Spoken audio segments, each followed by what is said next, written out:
I'm Karen Smith, a 30-year-old office worker. I just got divorced recently. The reason for the divorce was my ex-husband Eric's affair. His affair partner was my college friend. I still can't forget the despair I felt when I found out. How long did those days drag on? While cleaning his room during his business trip abroad, I found a completed divorce paper and a marriage registration form. Well, he was actually prepared, not just all talk. The weight I'd been carrying fell from my shoulders, and I couldn't help but smile. I immediately signed the divorce paper and rushed to file it. I had not only the divorce paper, but also a marriage registration together. It was accepted without issue, making me single and my ex-husband someone else's husband. Back home, I started decluttering with that same momentum. I handed over unnecessary items to the junk dealer and packed the needed ones into boxes and suitcases for the delivery service to pick up. Once I took a breather, I contacted a certain person. Yes, go ahead. That's what you wanted, right? A triumphant, cheerful voice came from the other side of the phone. Hearing that voice, my smile widened again. My ex-husband and I met as business partners. Our companies decided to work on a joint project, and both he and I were selected as members. Initially, we were just colleagues, but during a business trip together, we bonded over our shared love for alcohol. Before we knew it, we grew close, and after the project ended, we started dating. We were both in sales, so we traveled a lot for work, and we worked for different companies. Despite that, we made time to be together, and gradually, over time, we decided to get married on my 29th birthday. While planning the wedding, I happened to see his guest list. I noticed a familiar name on it. It was my college friend, Lena Anderson. Hey, is this Lena from Eric's company? Yeah, she transferred to our department after that project. She mentioned she went to the same college as you, by the way. Do you know her? Oh, yeah. We were in the same department, but we haven't really stayed in touch since graduation. Oh, I see. She's a nice girl, always smiling. She's very attentive to details. At that moment, I think my face froze without any expression. Listening to his words, I recalled my college days. I met Lena in a language class after we started college. I was with a couple of male and female friends from high school, and one of them approached Lena, who was a group of girls. At the time, I didn't think much of it, but in hindsight, Lena, who embodied the typical popular girl from a girls' high school, probably didn't like our co-ed group that much. She quickly integrated herself and secured a spot next to my male friend. Since I took a different course from Lena in our department, our classes didn't overlap much, so I didn't see her often. But my best friends from the same high school, Katie and Yvonne, who were in the same course as Lena, were put off by her personality. Lena is a bit of a badass. Hold on, is that Lena you're talking about? Yeah, she's in the same language class as you. She totally sees you as a rival. Really? Me? Yes, she's always watching you and immediately approaches any guy you're close to or talk with. Isn't that just a misunderstanding? Lena and I don't really interact that much in the first place. That's not the point. You're an honors student, natural, friendly with everyone regardless of gender, and have tons of friends. Plus, you're secretly popular with the guys. For Lena, who's a social butterfly from a girls' school, you're the ultimate threat. No way, I'm not popular. I don't do anything to stand out to be seen as a rival. That's exactly it. You attract people without even trying. What the heck? This isn't fair. That's how she feels. And you know what? Karen, you really need to watch out for Lena. What? She's got her eyes on Ryan. Seriously? The name that suddenly came up was Ryan, my boyfriend since high school. He's 2 years older than me and now a junior at the same university. Our friends from high school know about him, but I've never mentioned him to anyone I met in college. How does Lena know about my boyfriend I've never talked about? My puzzled expression must have been obvious. Katie and Yvonne sighed as they continued. We never mentioned your boyfriend in front of Lena, but the guys, they talk way too much around her. Why are guys so weak for girls like Lena? We tried so hard to keep it a secret, but those guys just blab. She found out and gave us the nastiest looks. Yeah. Her glare was seriously scary. I see. This conversation got me thinking. If it was just something about me, I could ignore it or not notice. But if my precious boyfriend got involved? For him, Lena is a complete stranger. And for me, she's just a distant acquaintance from the same department. Why should someone like that have any right to interfere in our relationship with my boyfriend I've cherished since high school? I couldn't just stand by, so I contacted him on my phone. After confirming his location on campus, I hurried over there. What I saw made my expression harden. Hi, Karen. What's up? Standing unnecessarily close to him was Lena. Next to her, I could see a relieved look on his face. Karen, is she your friend? We're in the same department. Lena, is something wrong? Oh no, I just wanted to check out Karen's famous boyfriend. I was curious to see what kind of wonderful guy she's dating. And wow, he's just as handsome and great as the rumors say. What rumors? Her over-the-top cheerfulness was overwhelming him. Thanks, Lena. But sorry, we have plans. What? Karen, you're so cold. Are you saying I'm in the way? I didn't say that. Hey, don't you think Karen is being cold? I mean, her friend just wants to get to know her boyfriend better.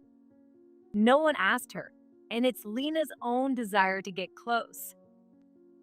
Sensing the tension between us, he pulled me closer to him so she could see. Sorry, I'm not interested in getting close to anyone but Karen. Shall we go? He said to me, leading me away. When I glanced back, Lena's face was twisted with an expression I'd never seen before. After that, Lena blatantly started clinging to him. Whether I was there or not, she would wear revealing outfits to show off her body, constantly touch him, gossip about me, and invite him out anywhere she could. He always brushed her off with a blank face, but it was incredibly painful for me.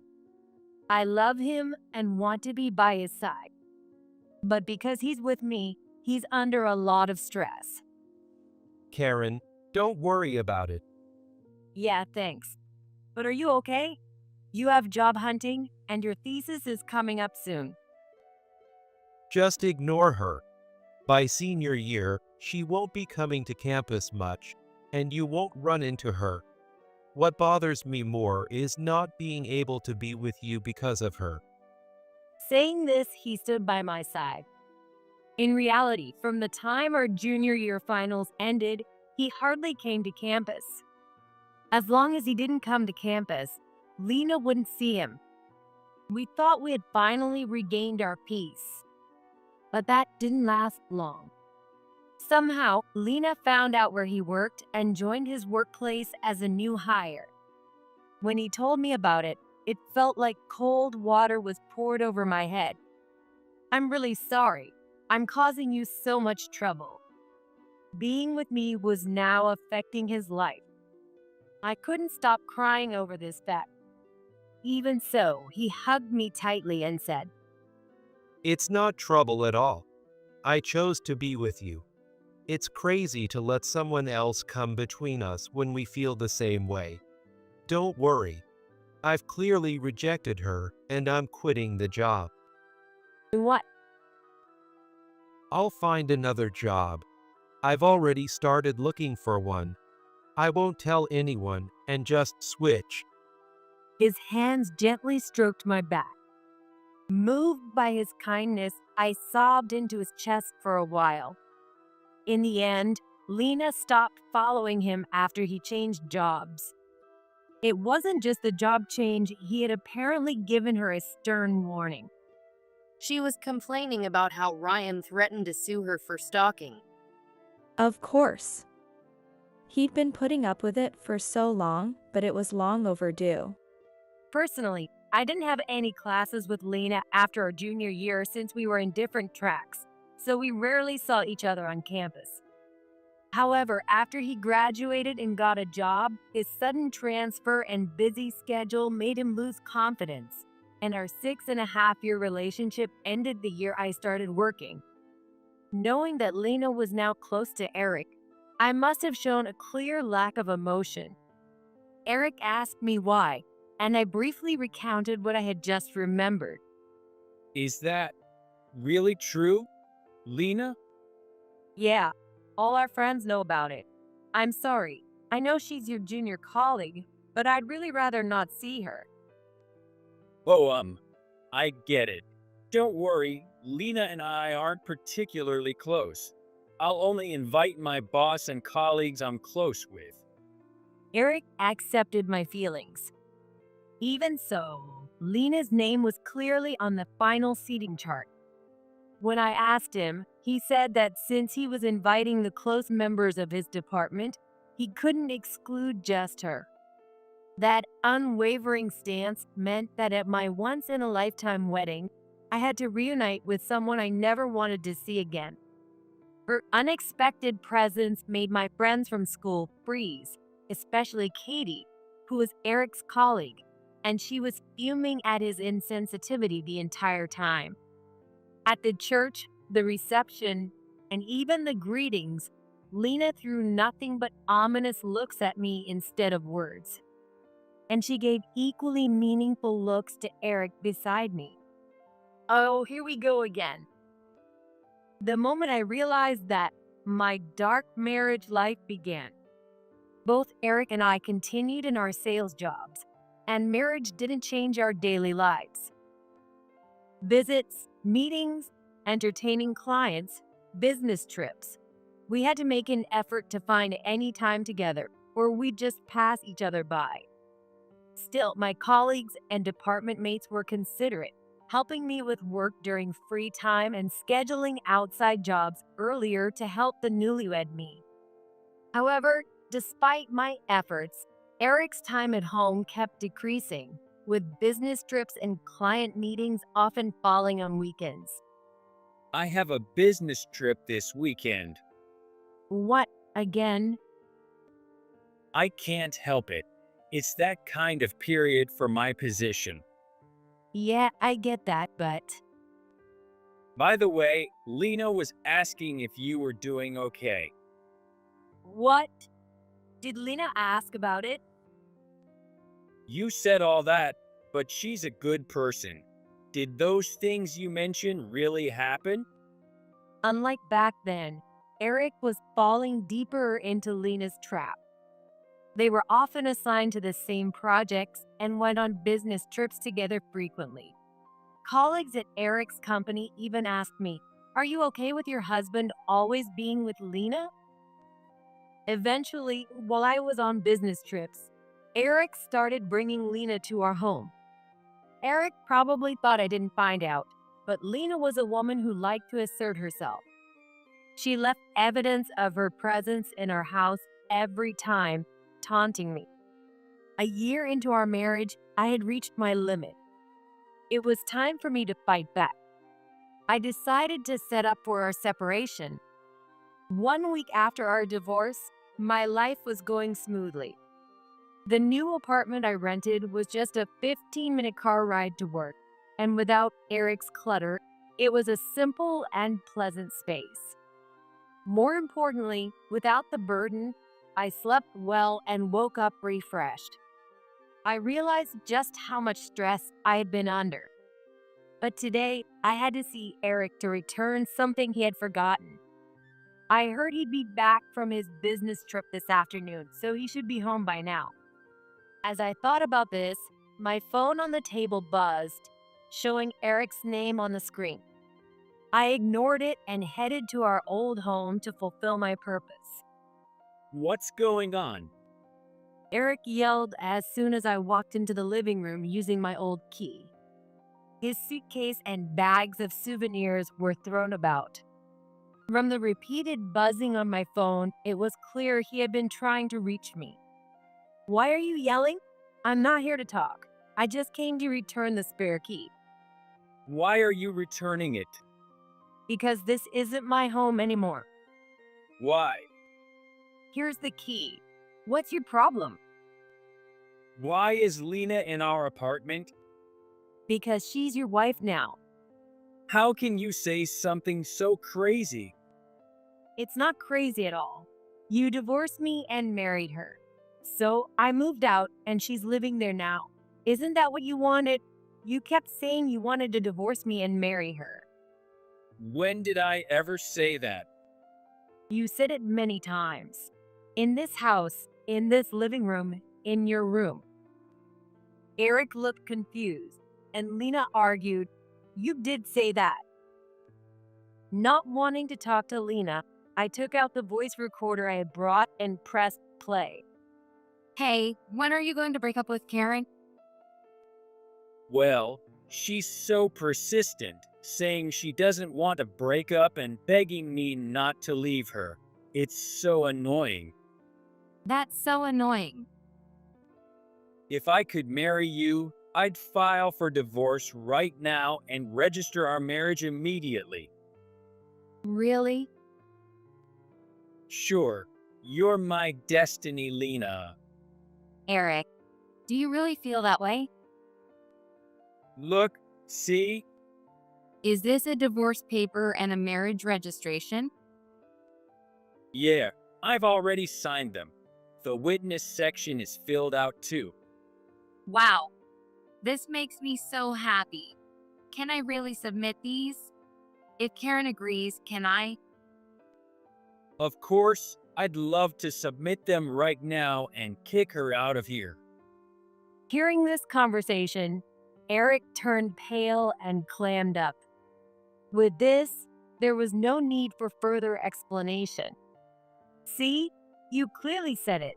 When Lena asked, "If Karen agrees, can I submit them?" You said, "Of course," and that you wanted to kick me out, so I left. Aren't I so considerate? I followed the wishes of my hated ex-husband. Wait, why did you do something like that without telling me? What do you mean without telling you? You declared it yourself, and not just once. You said it multiple times. That's right. Eric told me many times that he wanted to divorce Karen and marry me, and that we'd live here together. Lena backed me up. Eric, shocked by Lena's words, started to get angry. Lena, just be quiet. This is between me and Karen. Why? Eric, you married me. You were so annoyed with Karen, so what's the problem now? That's not the point. Then what is? Aren't you happy, Eric? Shut up. I watched their argument unfold, feeling detached as if it were someone else's problem. Lena seemed confused, wondering why Eric wasn't as happy as she was, even though things had turned out just as they had planned. Lena is quite a pitiful woman. Not that I felt sorry for her, but that thought crossed my mind. Isn't it awful to talk to your beloved Lena like that? Don't act like you care. You don't feel sorry for her at all. You're right. I don't feel sorry for Lena one bit. But not feeling sorry for her and ignoring what you've done are two different things. You've been involved with others too. I can't just overlook that, can I? At my statement, Lena furrowed her brows. What's going on? Is he seeing someone else? This doesn't make sense, right? Lena, he's not just with you. What? You're not the only one he's sleeping with. Jesus Christ. I set up that voice recorder every time he said he'd be late because of business trips or meetings. At first, it was to catch evidence of his affair with you.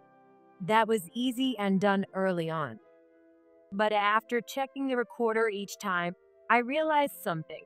This guy isn't just with you. He has 2 other women. No way.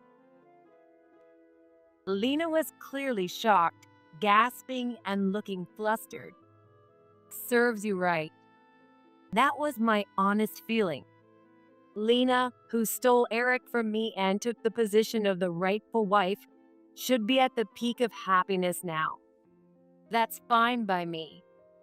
It has nothing to do with me. But no matter how shocked she was, Lena did the same to me without a second thought. Actually, she did worse over and over again. Is it wrong for me to think she should feel some of that pain? Karen, did you know this and keep it from me? Why would I need to tell you? You're in the same position as those other women. I was his wife, you were the others. I had no obligation to be nice to you. But you and I are different. We're friends. How can you even say that? Are you the one to talk? I must have been showing that clearly on my face. Lena quickly shut her mouth, and Eric watched as if it were none of his business. To the 2 of them, I spoke cheerfully on purpose. Are we friends? So, you both thought Lena and I were friends while doing this? Well, I refused her at first. I couldn't imagine doing something like that with my fiancé's friend. I said I couldn't even go out for drinks with her. But Lena was really pushy. She said she needed to talk about you, so I reluctantly went to dinner.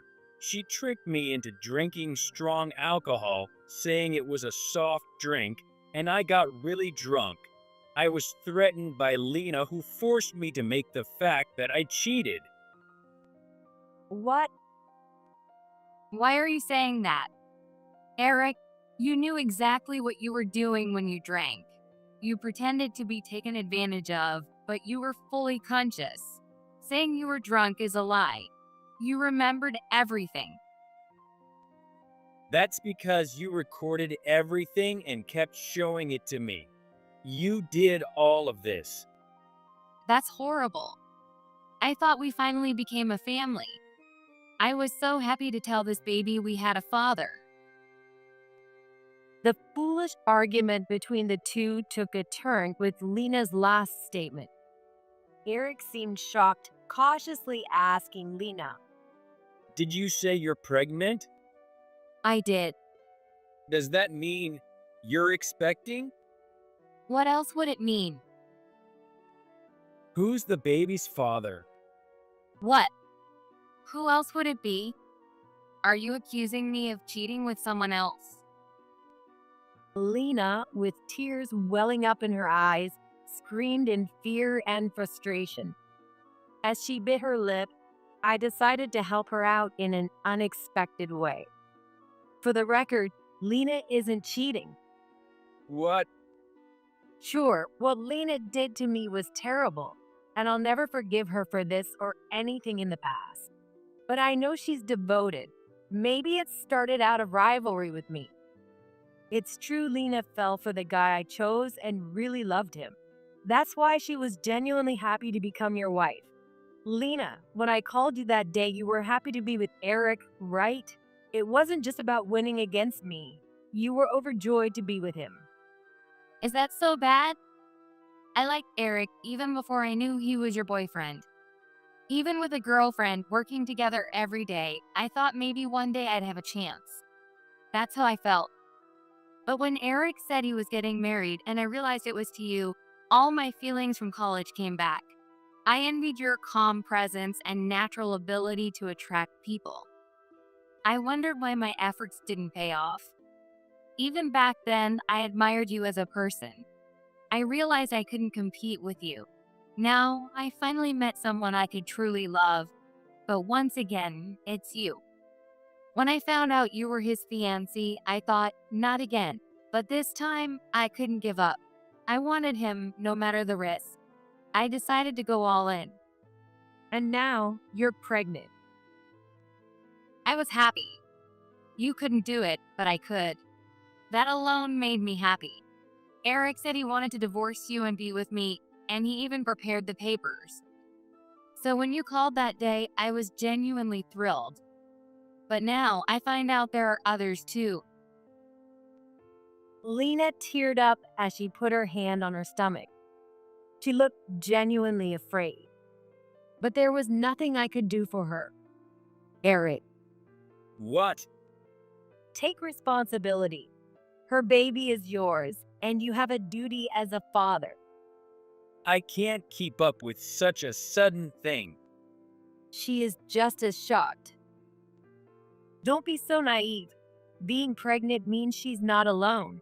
Even if she looks fine, Lena is carrying your child. Even if she feels sick or tired, she's living every day with a tiny life inside her. This isn't the time for you to be fooling around with call girls and kinky stuff.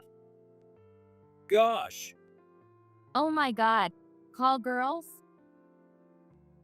Eric's face turned bright red, while Lena looked bewildered. They probably never expected the term call girls to come up. Their changing expressions were amusing. Yes, this guy seems to have some kinky tendencies and would call his favorite call girls to the house. The voice recorder has plenty of evidence, but it's too disgusting to even talk about, so I'll keep quiet about the details. Karen, don't you dare say anything. Even if he hadn't told me not to, it's gross to even mention it. I never imagined that the man I'd been with for years had such hobbies. The fact that I knew this must be a black mark in Eric's history. I'm glad I have something to use against you if needed. Stop it. Is it okay if I leave now? Both of you are still despicable to me. A guy with weird fetishes and a stalker girl, you're a perfect match. What? You two should get along well as terrible people. Whether you forgive each other and play happy family, or Eric uses call girls to relieve himself while Lena is pregnant, or you fight like cats and dogs, do whatever you want. Good luck. Having no more reason to stay, I turned around to leave, but Eric desperately called out. Karen, wait. I never wanted to break up with you. I always thought you'd forgive me. What I said wasn't how I truly felt. I turned back, seeing Eric's desperate face. His bloodshot eyes seemed to see through his lies, and I sighed softly before responding. Sorry, but we're already divorced. Legally, we have no connection. Reconciliation is impossible, and honestly, I never want to be involved with you again. If it's about money, talk to Lena. She works too, so you'll manage. Hold on, Karen. You're clinging to me because of money, right? How pathetic. Lena, watching Eric silently bite his lip, asked a perfectly reasonable question. What do you mean about money? Lena seemed genuinely confused. He has a gambling addiction. Gambling? Slots, poker, roulette, and even sports betting. He's into all of it. Despite working for over 10 years, he has no savings. Sometimes he even used our living expenses, and there were times when he was desperately paying off debts. Really? I guess Eric didn't tell you that part. I found out after we got married, and I felt completely deceived. Karen. It's the truth, isn't it? Anyway, Lena, as his wife now, you should know. And since he's likely to keep it a secret forever, it's important to let you know. I glanced at the two of them, stunned, and finally headed to the front door. There was no one to stop me now. The light beyond the door was so bright that it warmly embraced me as soon as I stepped outside. Goodbye. The door closed behind me with a decisive thud, cutting off the noise from inside. A year later, I'm still living at my new place, leading a calm and steady life on my own. After hiring a lawyer, I collected the alimony over the past year, with today being the final payment. I confirmed the completion online and let out a small sigh of relief. It had been a long journey. Today, my relationship with my ex-husband truly ended. Maybe my expression unconsciously showed how relieved I felt. Katie, who was having lunch with me at the cafe, looked at me curiously from across the table while poking at her pasta. What's up? You look unusually refreshed today. You can tell? Of course I can. How many times have I seen your face? I know you better than your ex-husband did. True. Well, today was the last alimony payment. Oh, so you finally cut ties with that man. Exactly. It was a long process because it was paid in installments. It felt like the connection was never really severed. I see. So today is the real goodbye. Yeah. Kitty's gentle eyes met my slightly sentimental ones. It reminded me of similar moments back in our school days. By the way, I heard Lena's baby was born. Yeah, that's what I heard. So they're still married? Even that jerk couldn't abandon a pregnant woman, right? Yeah, and I heard she paid off all his debts, so now he's totally under her thumb. Seriously? Yeah, a colleague who's in the same department as them heard it from someone who works with them. That colleague came to your wedding, right? Yeah, someone even asked, "Is Karen okay? We're all worried about her." Oh, so that's why they shared this embarrassing story. Maybe. And Lena even paid my alimony in one lump sum. Apparently, she's into investing and managed to gather a lot of money. Wow. So she paid off his debts in your alimony? That's impressive. Exactly. And who actually paid the alimony? Like Katie, I was shocked when I heard that. Who knew Lena had such a talent? I wish Eric could learn a thing or two from her. But it's got to be awkward for everyone around them. Imagine a colleague you saw get married is now divorced and remarried to a younger coworker who's pregnant. It's like a drama. Katie, seriously? Sorry. Katie stuck out her tongue playfully, probably trying to cheer me up with humor. It's her way of saying that the whole situation is so absurd, I shouldn't worry about it. And I really appreciate that. Well, I'll throw myself into work for a while. No, you should relax and have some fun. You're only 30. With your looks, it's a waste to be so serious. Really? Absolutely. By the way, what are you going to do with the alimony from your ex? Well, I haven't spent Lena's alimony either. It's quite a lot. Wow, Karen, you're rich now. Yeah, but I want to spend it all. You understand? Totally. But I don't want to spend it on anything that lasts. Because you'd be reminded of it every time you see it, right? Exactly. So, Katie, let's go on a trip. What? Let's enjoy a luxurious overseas vacation. Seriously? Yeah, let's take Yvonne and make it a trip for the three of us. Oh my gosh, I'm so excited. Karen, let's do it. Katie's enthusiasm skyrocketed as she asked, "Where should we go?" I realized lunch break was almost over, and we quickly finished our pasta. Walking back to the office, Katie's usual smile reminded me of how much her support has meant to me since our school days. Katie. Yeah? Thank you. Oh, come on. We're in this together, right? I get so much strength from you too. Don't forget that.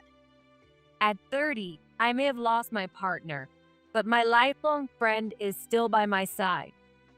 My life isn't over yet. Though thinking like this might make Katie call me too serious again. With these thoughts, I headed back to work for the afternoon. I'm Emma Abbott, 32 years old. I work as an investment consultant and have earned strong trust from my clients. My career is going well, and I'm about to get married. My fiancé, Bob Shamrock, is the sales director at a major real estate company, the Shamrock Group, and is set to be the next successor. However, Bob hasn't been involved in any of our wedding preparations lately, and now it's the day of the wedding. Right after we made our entrance, the doors of the venue swung open, and Jessica walked in with the child. Everyone, listen up. Her loud voice echoed throughout the room. What? Jessica. Jessica is my childhood friend from preschool, and I had invited her to the wedding. What's going on, Jessica? This child is Bob's and mine. She said, holding the child in her arms. For a moment, it felt like time had stopped. The entire room fell silent, and the guests froze. Jessica, what are you talking about? Don't joke at a time like this. This is no joke. Bob and I have been in love, and this child is Bob's. Jessica, accompanied by her young child, made a sudden declaration. Emma, marrying him is pointless. I looked over at Bob to see how he would respond, and he quietly nodded without denying a word of what she said. Well, now that it's out, nothing I can do about it, right? That's how it is. Why? The venue erupted in chaos as guests began murmuring. In the midst of the confusion, I realized everything. Yet, despite the humiliation, I calmly said, this engagement is over. I started to leave the venue, but Jessica and Bob watched me go, laughing hysterically. Just then, the doors of the venue swung open again. A cold air swept through the room, and all eyes turned toward the entrance. Standing there was my business partner and the CEO of the investment fund, Mason Kirk. He stood tall, scanning the room calmly. He wasn't just my business partner. He's someone with significant influence in the business world. What could it mean that he showed up here? Everyone held their breath for a moment. Who the heck are you? What are you doing here? This is quite the interesting situation. Mason slowly began to speak. His voice was low and calm, but it had an intensity that filled the entire room. Jessica, Bob, you two really put on quite the show. Mason turned his gaze towards the two of them, but instead of saying anything, he simply shot them a look filled with disdain. Then he started walking slowly toward me. The murmurs in the room gradually quieted down as everyone focused on his every move. Emma, you've done well to hold it together. Staying calm in a situation like this is no small feat. Saying that, Mason gently placed his hand on my shoulder. Now, it's time to fight back. He smiled at me, then turned his gaze back toward Bob. With Mason's help, I had been digging deep into Bob and Jessica's activities, down to every detail. I straightened up and said, Bob and Jessica, if you thought I was just going to sit back and endure your betrayal, you're dead wrong. Jessica briefly looked surprised, but quickly regained her composure, flashing a mocking smile. What are you talking about? I haven't hidden anything. In fact, my beauty salon is thriving. I've gained more clients and business is booming. I stared at her coldly. As a salon owner and influencer, sure, you appear successful. But what about behind the scenes? Jessica seemed a little rattled, but quickly scoffed and raised her voice. My business is flawless. There's nothing wrong with it. You wouldn't understand how hard I've worked. Worked hard? I know about your shady business dealings. That remark caused a stir among the people around us. I smirked and Mason cut in sharply. We've got all the evidence proving that you've been funding and running your salon with illegal money. Jessica's face froze and her eyes began to dart around. Shady business? What are you talking about? That's a lie, a misunderstanding for sure. Jessica desperately tried to respond, her voice trembling. However, Mason calmly continued. You tricked investors into funding your business by feeding them lies about your operations. On top of that, you've been hiding your profits without properly reporting your income. And we have all the evidence. Jessica's face contorted as she vehemently protested. What are you talking about? I would never do something like that. There's no way you have any proof. You're trying to set me up. I quietly pulled out my phone and smiled. Oh, we've got the proof right here. All of it. Want me to show everyone in this room? As soon as I finished speaking, the entire room fell silent. Jessica immediately went quiet, her expression tightening. No, this can't be. It's a lie. Jessica muttered in a small voice, her body beginning to shake. Still trying to resist, she spoke up again, her voice still trembling. It's a lie. It has to be. That evidence must be fake. Her eyes darted around, and I could see her crumbling inside. All eyes in the room were now on Jessica, and murmurs started spreading. It was clear that no one in the crowd believed her excuses. In recent years, Jessica had built her reputation as an influencer, gaining popularity on social media.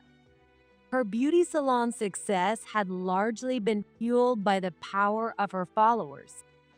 But the truth behind that success had always been a lie. Jessica, it seems like you've been doing a lot of convenient things as an influencer. Jessica looked surprised for a moment, but quickly put on a smile, pretending to stay composed. What are you talking about? I have real followers and advertisers trust me. My business is doing great. She raised her voice, still trying to sound confident. But is that really the case? I took a step forward, locking eyes with her. The truth is, you bought a lot of those followers, didn't you? And you've been lying to advertisers about your inflated follower count. At that moment, Jessica's face stiffened. The color draining from her cheeks and sweat started to bead on her forehead. Still, she forced a smile and replied, That's impossible. That's just a rumor. Mason interjected calmly. A rumor? So, the evidence we've already handed over to your advertisers is just a rumor too?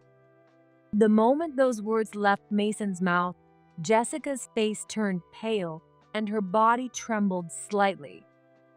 Evidence? No, that can't be. Who would? If you want the proof, it's right here. I pulled out my phone and pretended to show the screen. We've got everything. The proof you bought followers and deceived advertisers right here. It's all lies. That evidence must be fabricated. Jessica shouted with all her remaining strength, but her voice was weak, and no one in the room believed her anymore. The entire room was silent as every guest stared at her. The stares from the crowd were filled with disdain, as if they were witnessing the exact moment when the false world she had built came crashing down. You bought followers with money, and all the ad revenue you earned from that. Now, the truth is going to come to light. And let's not forget, you've also had dealings with the Shamrock Group. I added the final blow, coldly smiling at Jessica. Your time as an influencer is over, starting today. Jessica collapsed on the spot. No, that can't be. Impossible. Why? Why, you ask? Because everything you built was based on one lie after another. And now, you're paying the price for deceiving advertisers with fake followers. Jessica shook once again, then crumbled to the floor, unable to stand. I can't believe this. That's all she could mutter. The guests stared down at her with cold eyes, and the silence that spread through the room only served to push her further into despair. This was the moment when Jessica's false life completely fell apart. This is the end of your fake life, Mason said to me with a smile. That's right. Anything built on lies will eventually collapse. And now it's happening. From this moment on, everything you've been hiding has fallen apart, Mason said calmly, shifting his gaze slowly to Bob and fixing him with a piercing stare. There was disdain in his eyes, and the air around him grew heavy with tension even before he spoke. Now, it's your turn, Bob. You've been pretty bold yourself. Mason's cold voice echoed through the room, and the atmosphere grew even more tense. Bob couldn't hide his panic. His eyes darted from side to side. What are you talking about? His voice was already laced with fear and anxiety. His hands trembled slightly, and it was clear he was losing his composure. Mason watched him coolly, taking a slow step forward. Everyone in the room waited for his next words. We have all the evidence that you've been leaking company client information to outsiders, selling out their privacy for money. At that moment, Bob's face turned pale, and his lips began to tremble. His eyes wavered, and he struggled to form words, but his panic choked them back. That's impossible. There's no way you have evidence. Bob raised his voice in protest, but it lacked confidence. There's no way that exists. Bob shouted again. I've just been doing my job. You're trying to set me up? This has to be some kind of misunderstanding. He stepped toward Mason, trying desperately to show resistance. Are you trying to ruin my career? There's no way I'm going to let that happen. But Mason remained unmoved, responding with an even colder tone. A misunderstanding? Why don't you ask your bosses? They've already seen the evidence. Mason turned his gaze toward the audience, where Bob's bosses were sitting. Look at the faces of your bosses. See for yourself what they think. As Mason coldly delivered his words, Bob's gaze slowly swept the room, finally landing on his bosses' faces. His boss's face was filled with cold anger and disappointment. Seeing that expression, Bob's face went pale. No, this can't be happening. He muttered in a hoarse voice, but there was no power left in his words. The stern look on his boss's face was enough to make Bob realize that he had lost everything. Mason continued mercilessly. You understand why your boss is wearing that expression, don't you? You can't hide your wrongdoing any longer. Everyone here is a witness. Bob, in a panic, tried to fight back again. I didn't do anything like that. Leaking client information? That's absurd. Is it really? Mason briefly smiled, but it quickly faded, and his cold expression returned. This is the consequence of your actions, Bob. It's time for you to face them. Mason's words echoed throughout the room, and a heavy silence fell over the crowd. Bob, now in shock, could only stand there, trembling as he buried his head in his hands. I stepped forward, surveying the confused audience and taking a deep breath. Ladies and gentlemen, first of all, I deeply apologize for bringing such personal matters into this setting. This was supposed to be a joyful event for all of you to enjoy, and I am truly sorry for ruining it with our private issues. The room remained quiet, and while the guests looked confused, they continued to listen to me. However, if you don't mind, I'd like to take a little more of your time. This is something I believe you should all be aware of. I bowed slightly and began to speak again. I know this must be an unexpected turn of events for all of you, but I hope you can stay with me until the end. Then I turned my attention back to Jessica. Jessica, earlier you said that this child is Bob's secret love child. Is that true? I shot a cold gaze at her as I asked. Jessica looked surprised for a moment but quickly smirked. Yes, it's true. There was no way I could keep it hidden, so I'm relieved it's finally out in the open. She answered as if she had won some kind of victory. Is that so? Then why don't you tell us in detail when your relationship with Bob started? I pressed her further, not letting up. Jessica stayed silent for a moment, hesitating, but then tried to maintain her bold demeanor. It was about 5 years ago when Bob transferred to my area. I nodded calmly at her answer, though inside I felt a deep anger rising. 5 years ago, I see. So your relationship began after you reunited. And when was this child born? 2 years ago. Jessica's eyes flickered nervously as she said it, and the guests in the room began to stir even more. It was clear they were shocked by this revelation. 2 years ago, I repeated, pulling out my phone to double-check the evidence I had gathered. So, 2 years ago, you had a secret child together, and you've been hiding that relationship from me ever since.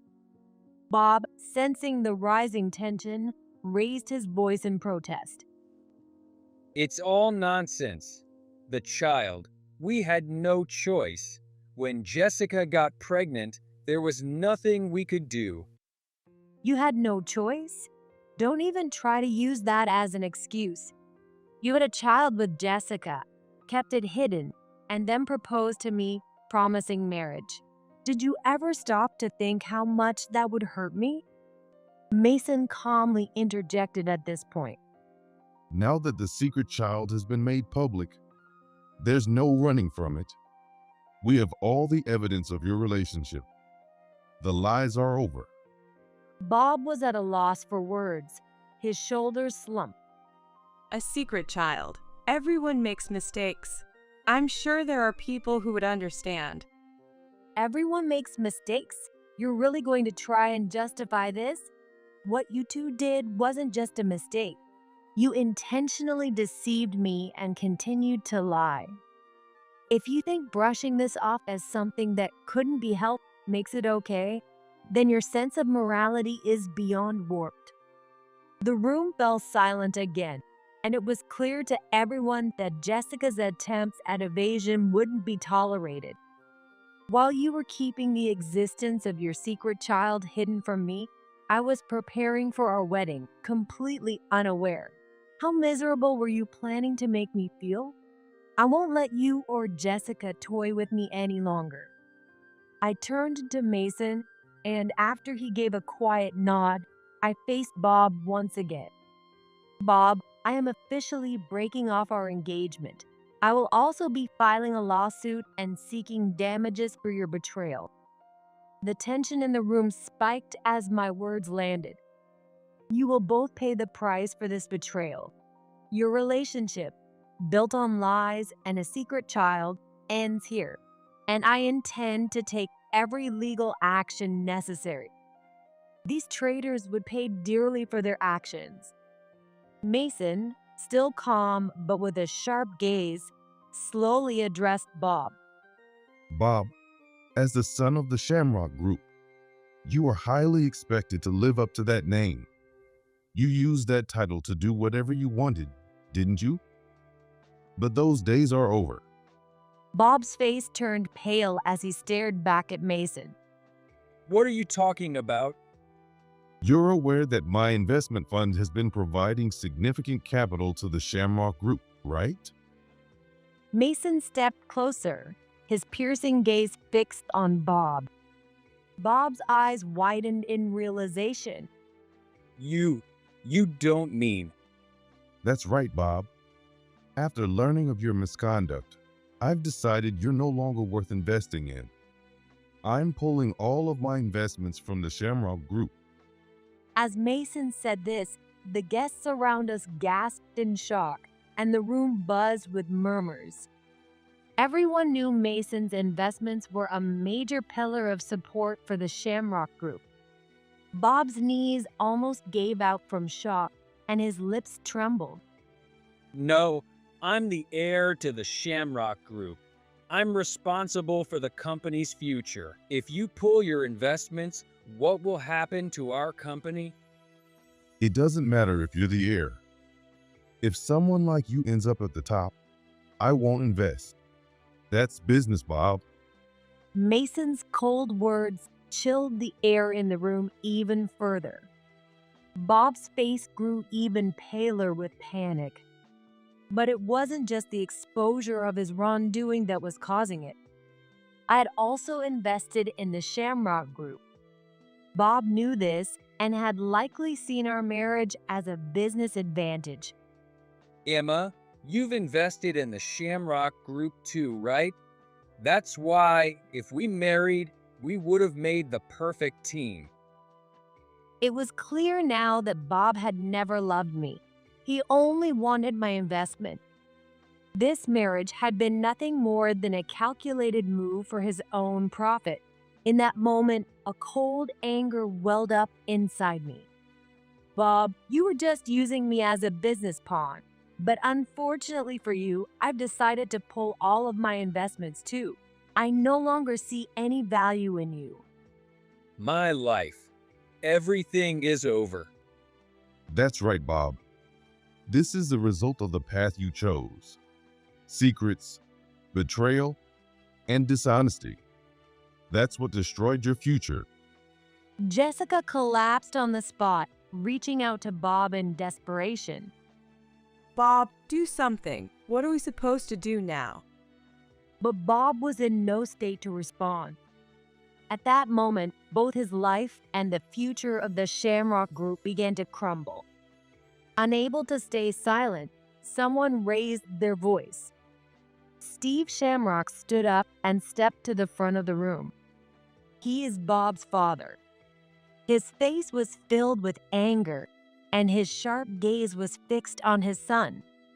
Bob, what on earth have you done? Steve's deep voice echoed through the entire room. With that single statement, the atmosphere grew even more tense. Bob stood frozen in fear, unable to say a word. Everything you've done has just been revealed. I trusted you and raised you to take over the Shamrock Group. But was all of that a mistake?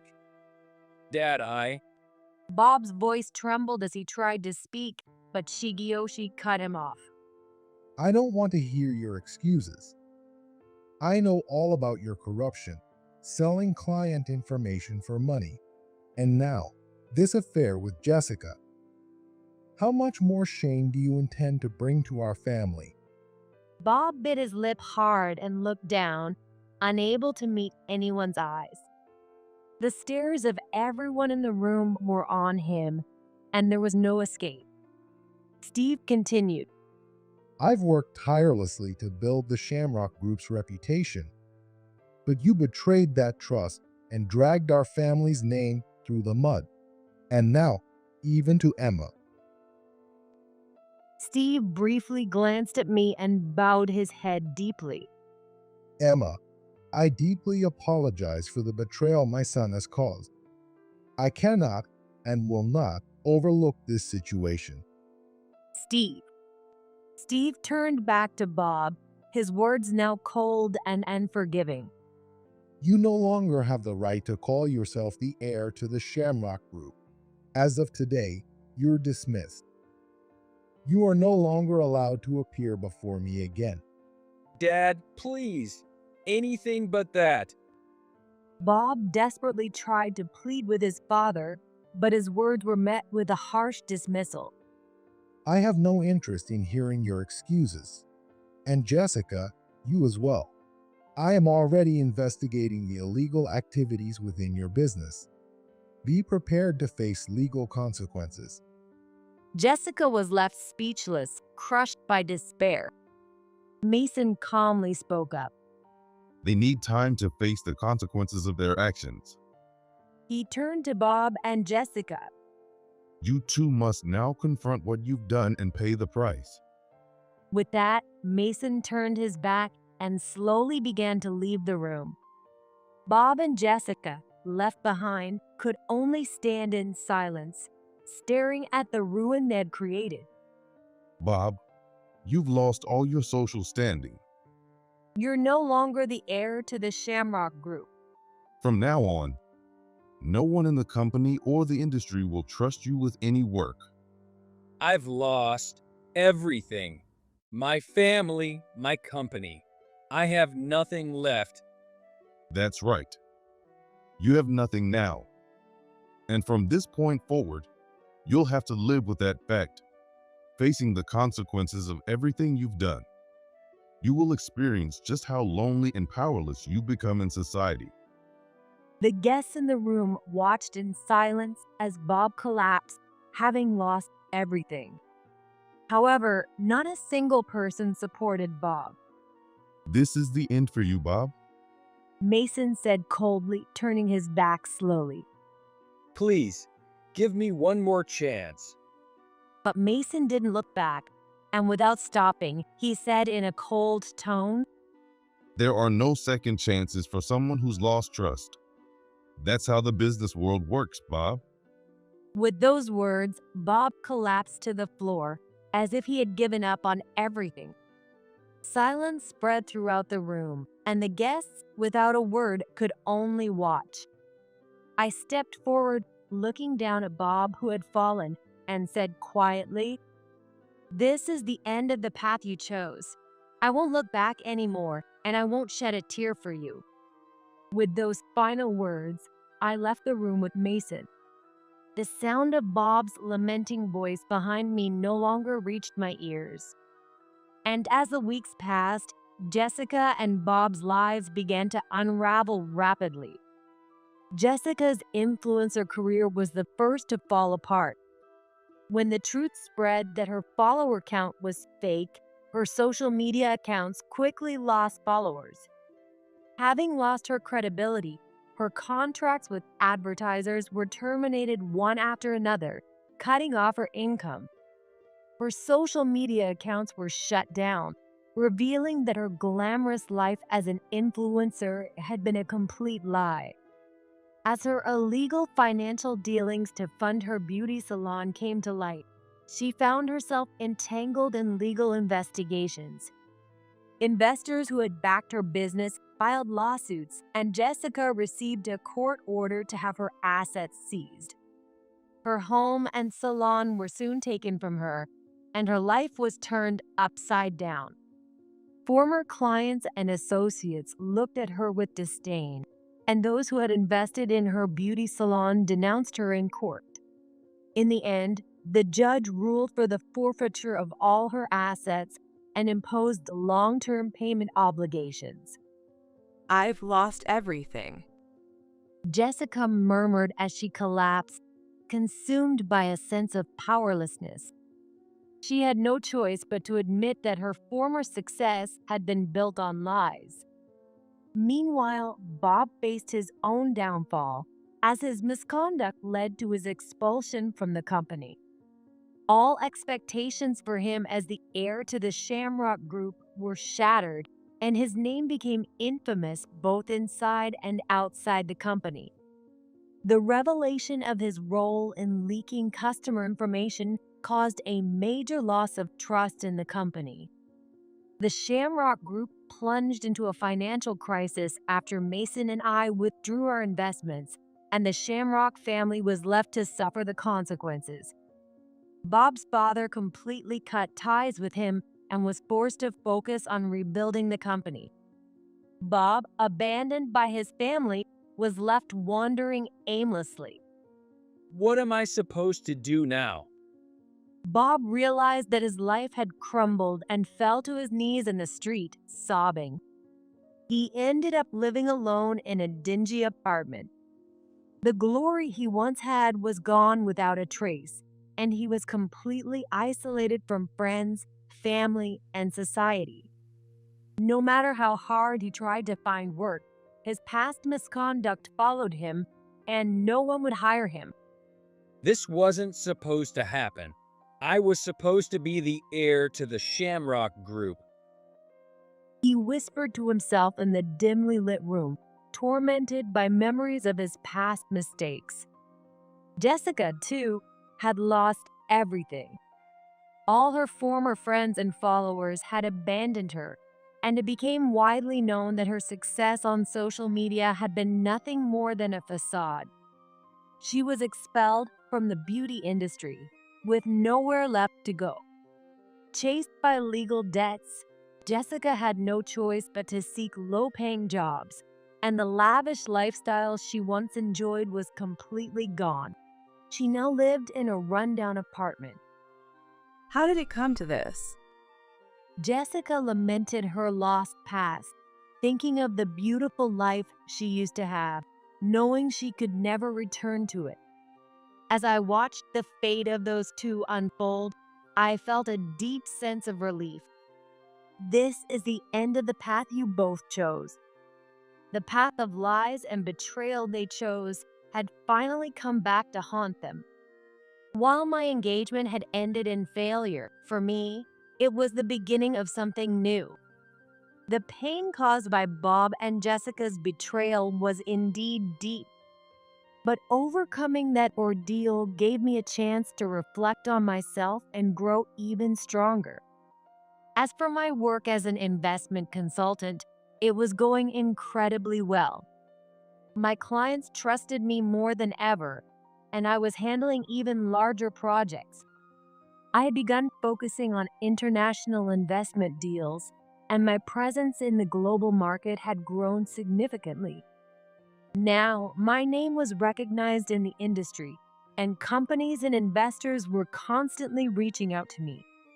Amid all this, I decided to take on a new challenge. I was going to start my own business. Using the experience and knowledge I had gained over the years, I decided to establish my own investment fund. But this fund would focus not just on profits, but on sustainable projects that contribute to the environment and society. It was a step toward building the future I believed in. Of course, starting a new path wasn't going to be easy. Many challenges and difficulties lay ahead, but my past experiences had given me strength. The broken engagement with Bob and the betrayal from Jessica taught me how to learn from failure. Now, I was ready to face any headwind that might come my way. Life is short. That's why I'm determined to move forward without regrets, tackling every challenge with full force. With the lessons learned from lies and betrayal close to my heart, I'll continue walking a path of truth. I believe a bright future awaits me. How long are you going to make me wait? When I walked through the main entrance of the hospital and reached the lobby in front of the billing counter, I heard a man shouting loudly, We operate on an appointment basis here. So I told you already, if you don't have an appointment, you'll have to wait. The receptionist shot back at the man. Other patients in the hallway looked on with annoyed expressions. The man, who had his back to me so I couldn't see his face, was angrily banging on the reception counter. What did you say? I'm a doctor. I'm not like those retired seniors with nothing better to do. You should be prioritizing me. He was intimidating the receptionist. He blocked the reception as he continued causing a scene. I did not know what to do. Well, what should I do? To get seen by a doctor, I need to hand in my insurance card and patient ID at the front desk, but I'm scared to go near this angry guy. There are 3 reception counters, but all of them are held up, and a few other patients like me, clutching their ID cards, were standing around, cautiously watching the situation from a distance. The hospital I go to is a private clinic, but it's one of the largest hospitals in the city of Austin. The hospital is designed with the OB/GYN department on the left side of the main entrance, and internal medicine, gastroenterology, and urology on the right side, and it has a reputation for having excellent doctors. The gastroenterology department, in particular, is well known, and patients even come from out of state. Although it's a large hospital, it always puts patients first due to the director's policy, creating a refined and calm atmosphere for those people who visit with health concerns. Because of that, visitors can usually spend their time peacefully in the waiting room, and it's typically very quiet. It's been several months since I started coming here for my prenatal check-ups, but I've never experienced a commotion like this. I'm Sarah. I'm 40 years old and 8 months pregnant now. I'm divorced and remarried my current husband 2 years ago. I work as a nurse, but I'm currently on maternity leave. Being pregnant, I can't risk any unnecessary trouble, so I decided to come back another day. As I made up my mind, I can help you over here. a staff member called out to me from a little further away. I sighed in relief and walked over. By the time I finished my checking in, that man was sitting on the sofa in front of the reception desk, looking irritated. I felt relieved that things had finally settled down, but when he sat down, I got a clear view of his face. He looked really familiar, and then it hit me. He was my ex-husband, Jason. What is he doing here? I froze under the shock. I hadn't seen him since we divorced 7 years ago. He looked much older and seemed almost twice as heavy as I remembered. His earlier shouting was in a raspy, hoarse voice, probably from drinking, so I didn't recognize him at first, but there's no doubt it's him. Maybe he felt my gaze because he looked up. The moment our eyes met each other, I quickly turned around. Please don't notice me, I thought, but it was too late. Is that you, Sarah? He called out my name loudly from behind me, and I reluctantly turned back. As soon as he saw me, he snorted. I knew it. I recognized you right away since your face hasn't changed at all. You've always looked older than your age. But what's with that belly? Are you pregnant? You mean you're having a baby at your age? Gross. I was stunned by my ex-husband's cruel words. I didn't even have a chance to respond. Jason was laughing hysterically, but I had no idea what was so funny. He was probably taking out his frustration on me because the receptionist didn't give him special treatment. He was always like this. Why are you even here? Ignoring his words, I asked him my own question. Me? Well, that doesn't matter. More importantly, did you get remarried? What kind of man did you parasitize this time? I bet he's just another idiot who'd fall for someone like you. A pathetic moron. He avoided answering my question and instead mocked me. Criticizing yourself like that must be quite a talent. After all, you're my ex-husband, so you're saying you're pathetic more on yourself. I answered him calmly, and his face turned red as he glared at me. That's the problem with women. They lose their charm as they age. You used to just cry like a little baby, not daring to talk back. I didn't want to be that person anymore, so I changed. I'm not the same person I was back then. I won't be your punching bag again. Back when we were married, I was always the target of his anger and frustration. Whenever something went wrong, he would take it out on me with his abusive words. That's who my ex-husband was. Don't get cocky. Women should just nod and obey men. That receptionist chick too. I told her to make me a priority, and all she did was go on about following the rules. Rules are rules. It's only natural to prioritize those with appointments. Your clinic also requires an appointment, right? You used to brag about how a 3-month wait was standard. When we were married, he was a doctor at a cosmetic clinic. If he hadn't changed jobs, that's probably still where he works. We met when I was a rookie nurse, and he was a doctor. It was an easy playdate for him, but I was the only one taking it seriously. We got married because we had a baby. He pressured me to get an abortion, but I refused it. My parents and in-laws supported me, and we rushed into marriage, but unfortunately I lost my baby. When I broke down in my tears, he yelled at me. You trapped me with our marriage. Getting married to you was the biggest mistake of my life. After that, our married life was a living hell. We divorced after about 2 years, splitting the assets through our lawyer, and I got alimony. I fell into depression, and it took me years to recover.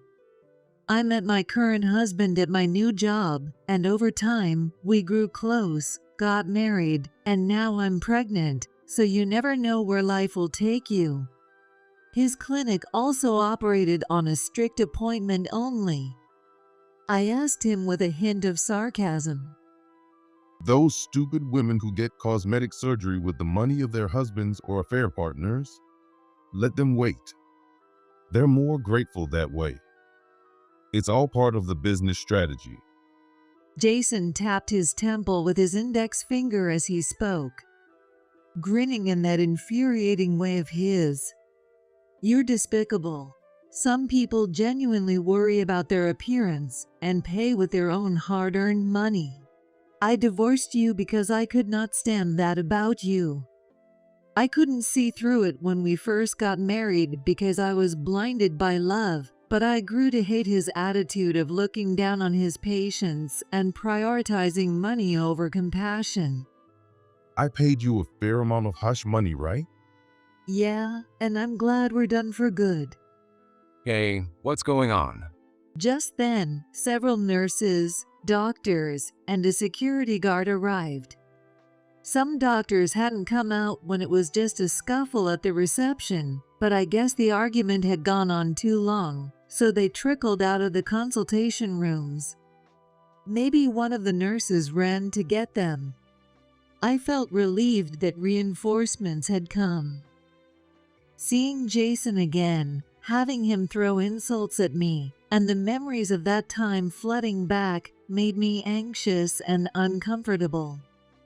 Thank goodness, everything's going to be okay now. But that moment of relief made me let my guard down, and I blurted out something I shouldn't have. From what I heard earlier, you're not here as a doctor today, but as a patient, right? Aren't you embarrassed causing such a scene? You used to say you'd ban troublemakers from the clinic right away. I should have just cut the conversation short and walked away, but I suddenly remembered our exchange at the reception. Shut up. People have their reasons. It's none of your business. He exploded with anger. It seemed like I hit his nerve. He tried to argue back, but the words got caught in his throat, and he glared at me. His eyes drifted down to my belly, and a smirk formed on his face. Anyway, aren't you like 40 already? I don't know what your circumstances are, but aren't you embarrassed to be pregnant at your age? It's gross, really. Trying for a baby even though you're old and washed up? Your man must have some serious issues to settle for someone like you. If men want kids, they should go for a younger woman, right? At least with a younger woman, they'd have a better chance at a normal baby. You don't even know if an older woman can have a healthy child. Or what? Are you planning to pull the same marriage scam again? Miscarry, and then squeeze some more money out of the guy? He looked satisfied, like he'd just won a prize. Probably because he thought he'd hit me where it hurt the most. That's awful. That's not true at all. That was all I could manage to say. The shock made me feel like the ground was crumbling beneath me. When I married my ex-husband, I was genuinely happy to be pregnant and thought we could build a happy life together. But look how things turned out. Even now, at 40, I have a lot of worries. I think every day about whether my baby is growing healthy, whether they'll be born safely. Of course, I'd raise them with love no matter what, but I hope they're born without any disabilities. The fears I have now and the painful memories from back then are all jumbled up inside me, and even though I want to respond, I can't get the words out. Even though there are so many people around, it's like the room went completely silent. Whoever's with someone like you can't be much of a man. I'd love to see the face of that baby's father. As soon as he said that, the senior doctors around us started to tremble. Hey, cut it out. What a rude thing to say. That baby's father is. One of the doctors spoke up, addressing Jason. What? Jason looked at the doctor, confused, but my husband, David, continued for him. I'm the dad of that baby, and I'm Sarah's husband. Standing beside me in his white coat, he declared it firmly. He was a little out of breath, probably from rushing over here.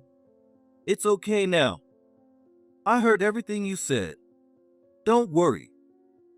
I understand you've been stressed out, but you can leave the rest to us. He gently reassured me, knowing how deeply hurt I was. What? You're a doctor? A doctor from this hospital is your husband? Jason looked back and forth between David and me in disbelief. Yes, that's right. My husband is the successor of this hospital and a gastroenterologist here. What? You mean your husband's a gastroenterologist here? Are you saying you're somehow connected to this hospital? Pretty much. I answered casually. With David beside me, I began to regain my composure. David glared at Jason. This hospital is a private clinic run by my dad. We have many attending doctors here. I come from a family of doctors, and my sister is the OBGYN who's taking care of Sarah. She's a highly skilled doctor, so Sarah's in good hands. Sarah is currently on leave, but she's also a nurse. He explained. Then he paused for a moment. By the way, I heard you're a doctor too. I received your initial symptom questionnaire from the nurse. Since you're in the same profession, I'm sure you'll understand. But I'm going to have to ask you to leave. No way. I've been waiting for 30 minutes. Jason immediately complained. You came without your appointment and caused that much trouble just for waiting 30 minutes? I couldn't help but interject. Shut up. I'm a doctor. I deserve special treatment. At our hospital, Every patient is treated equally. You're here as a patient, not a doctor, so there's no special treatment. Of course, if someone's condition is serious, we change the order of appointments, but you're lively enough to shout like that. You are not an emergency patient. David remained calm but didn't back down an inch. Jason, desperate for the consultation, started mumbling excuses. Wait, hold on. That's a problem. I heard this place is the best for cardiology. And anyway, this woman's my ex-wife. So it's not like she isn't used to the way I talk. She knows I'm just joking. Don't you, Sarah? No way. I shook my head. No one gets used to abusive words. You can't just pass it off as a joke. David immediately backed me up and turned to Jason. Sarah told me about you before. You got divorced because of your emotional abuse and infidelity, and now you want to hurt her again? As Sarah's husband and a doctor, I can't forgive that. I heard most of the story from the nurses, and I could hear your yelling on my way here. Do you really think it's acceptable to verbally abuse women and pregnant women in front of other patients, just because things don't go your way? Isn't that embarrassing? There are several pregnant women undergoing infertility treatments and expecting mothers like me in the OBGYN waiting room down the hallway. Please leave. There's an OBGYN department here too. It's not just Sarah. It's unacceptable for other patients to feel uncomfortable because of you. We won't treat you here. David repeated that Jason should leave. What? You're just going to turn me away like that? It's not just like that. It's the result of your behavior up until now. I jumped in it. And David nodded. If there's no mutual trust, we can't provide medical care. We won't be able to build that trust with you, and you're disrupting the other patients. Problematic patients are not welcome here. If you want, we can write you a referral letter to another hospital. I'll make sure to document in detail why we had to turn you away. Stop messing around.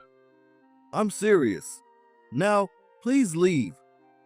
David pointed to the exit. Hey, Sarah, say something. Jason pleaded with me, but I responded coldly.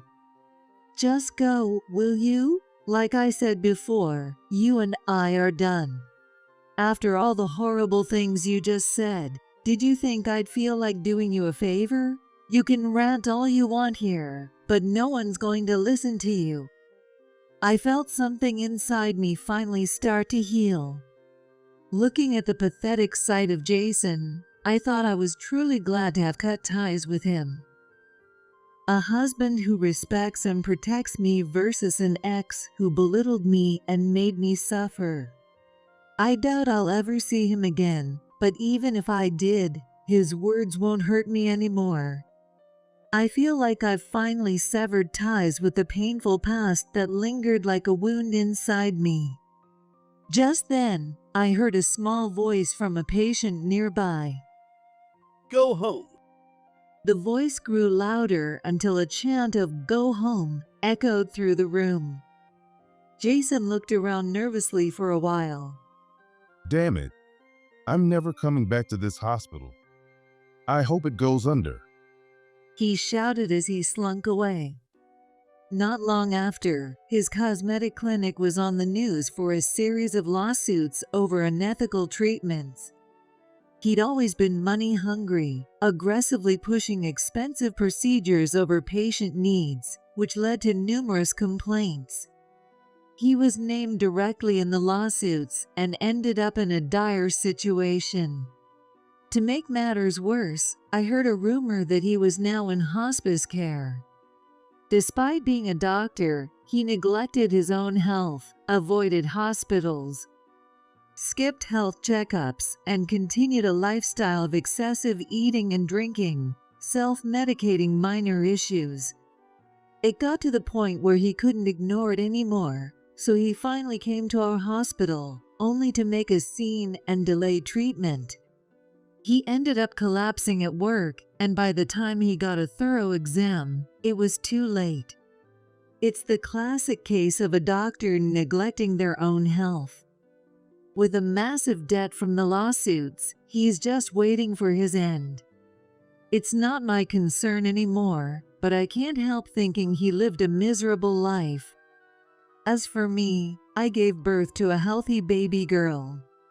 I had my share of worries until she was born, but she came out as a big baby, just over 9 pounds. She's so lively, sleeps, and breastfeeds well. Taking care of her keeps me busy, and it would be a waste to dwell on the past. Babies are truly precious. All those tough days were worth it for me to finally meet her. From now on, I'm going to cherish every day with my wonderful husband and beautiful daughter, living happily ever after. You're not family, are you? It was my husband Kevin's brother Brian's engagement party held at Kevin's family home. Brian, who had taken over the company from their father Edward, had invited both Kevin and me to this joyous occasion. But when I arrived, I noticed that there wasn't a seat set for me. Thinking it was a mistake, I asked about it, only to have Brian's wife, Emma, say with a smile, I don't know what it's like for you two, always scraping by. But if you were that desperate to eat, I can pack up some leftovers for you to take home. Unable to tolerate her attitude any longer, Kevin took my hand and turned to leave without hesitation. Let's go. Yeah. Emma must have felt quite pleased watching us leave with that triumphant look on her face. But if she had known what was coming her way, I doubt she would have been smiling so much, and I almost felt sorry for her. My name is Jessica. As I was nearing the end of my 20s and still single, I met a man through my friend's introduction. His name is Kevin, and he's a bit younger than me. He works as an illustrator, though he's still in the early stages of his career with only a few projects under his belt. While he might not have seemed like the most stable choice for a relationship, the first time I saw his artwork, I was captivated by his talent. It seemed like Kevin was interested in me as well, and after a few meals together, he confessed his feelings. Things moved quickly from there, and within a year of meeting, we were married. Now, we're both busy but enjoying a happy life together. Kevin's family was overjoyed with our marriage. Since his parents' home isn't too far from ours, we have a good relationship and make it a point to have dinner with them at least once a month. Although I can visit them comfortably now, I remember how nervous I used to be every time we went to his parents' house in the beginning.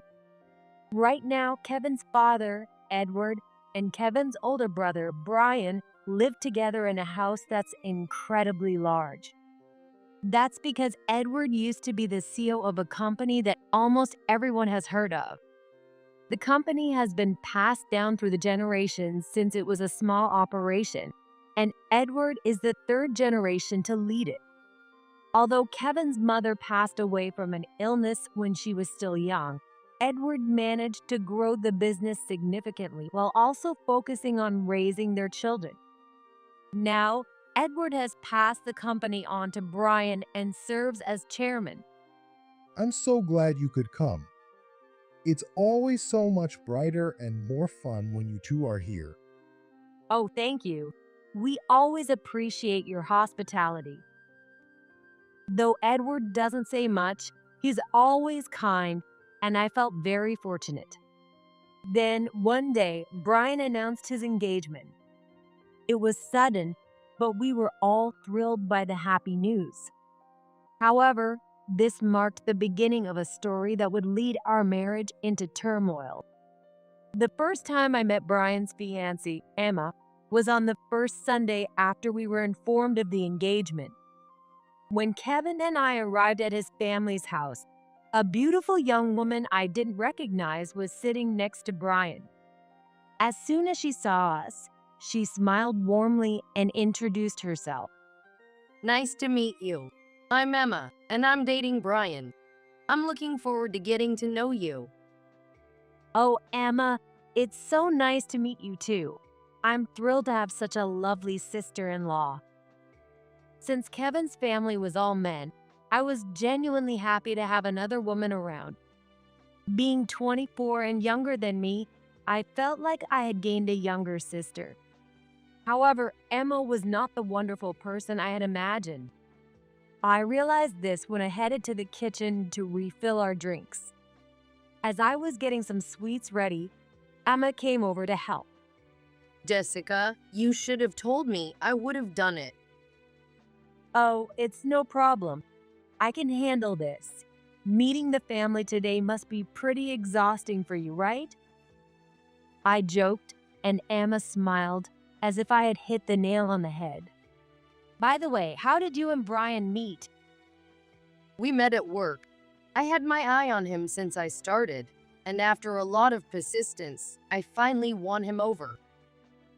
I guess that's the energy of youth for you, I thought to myself, impressed.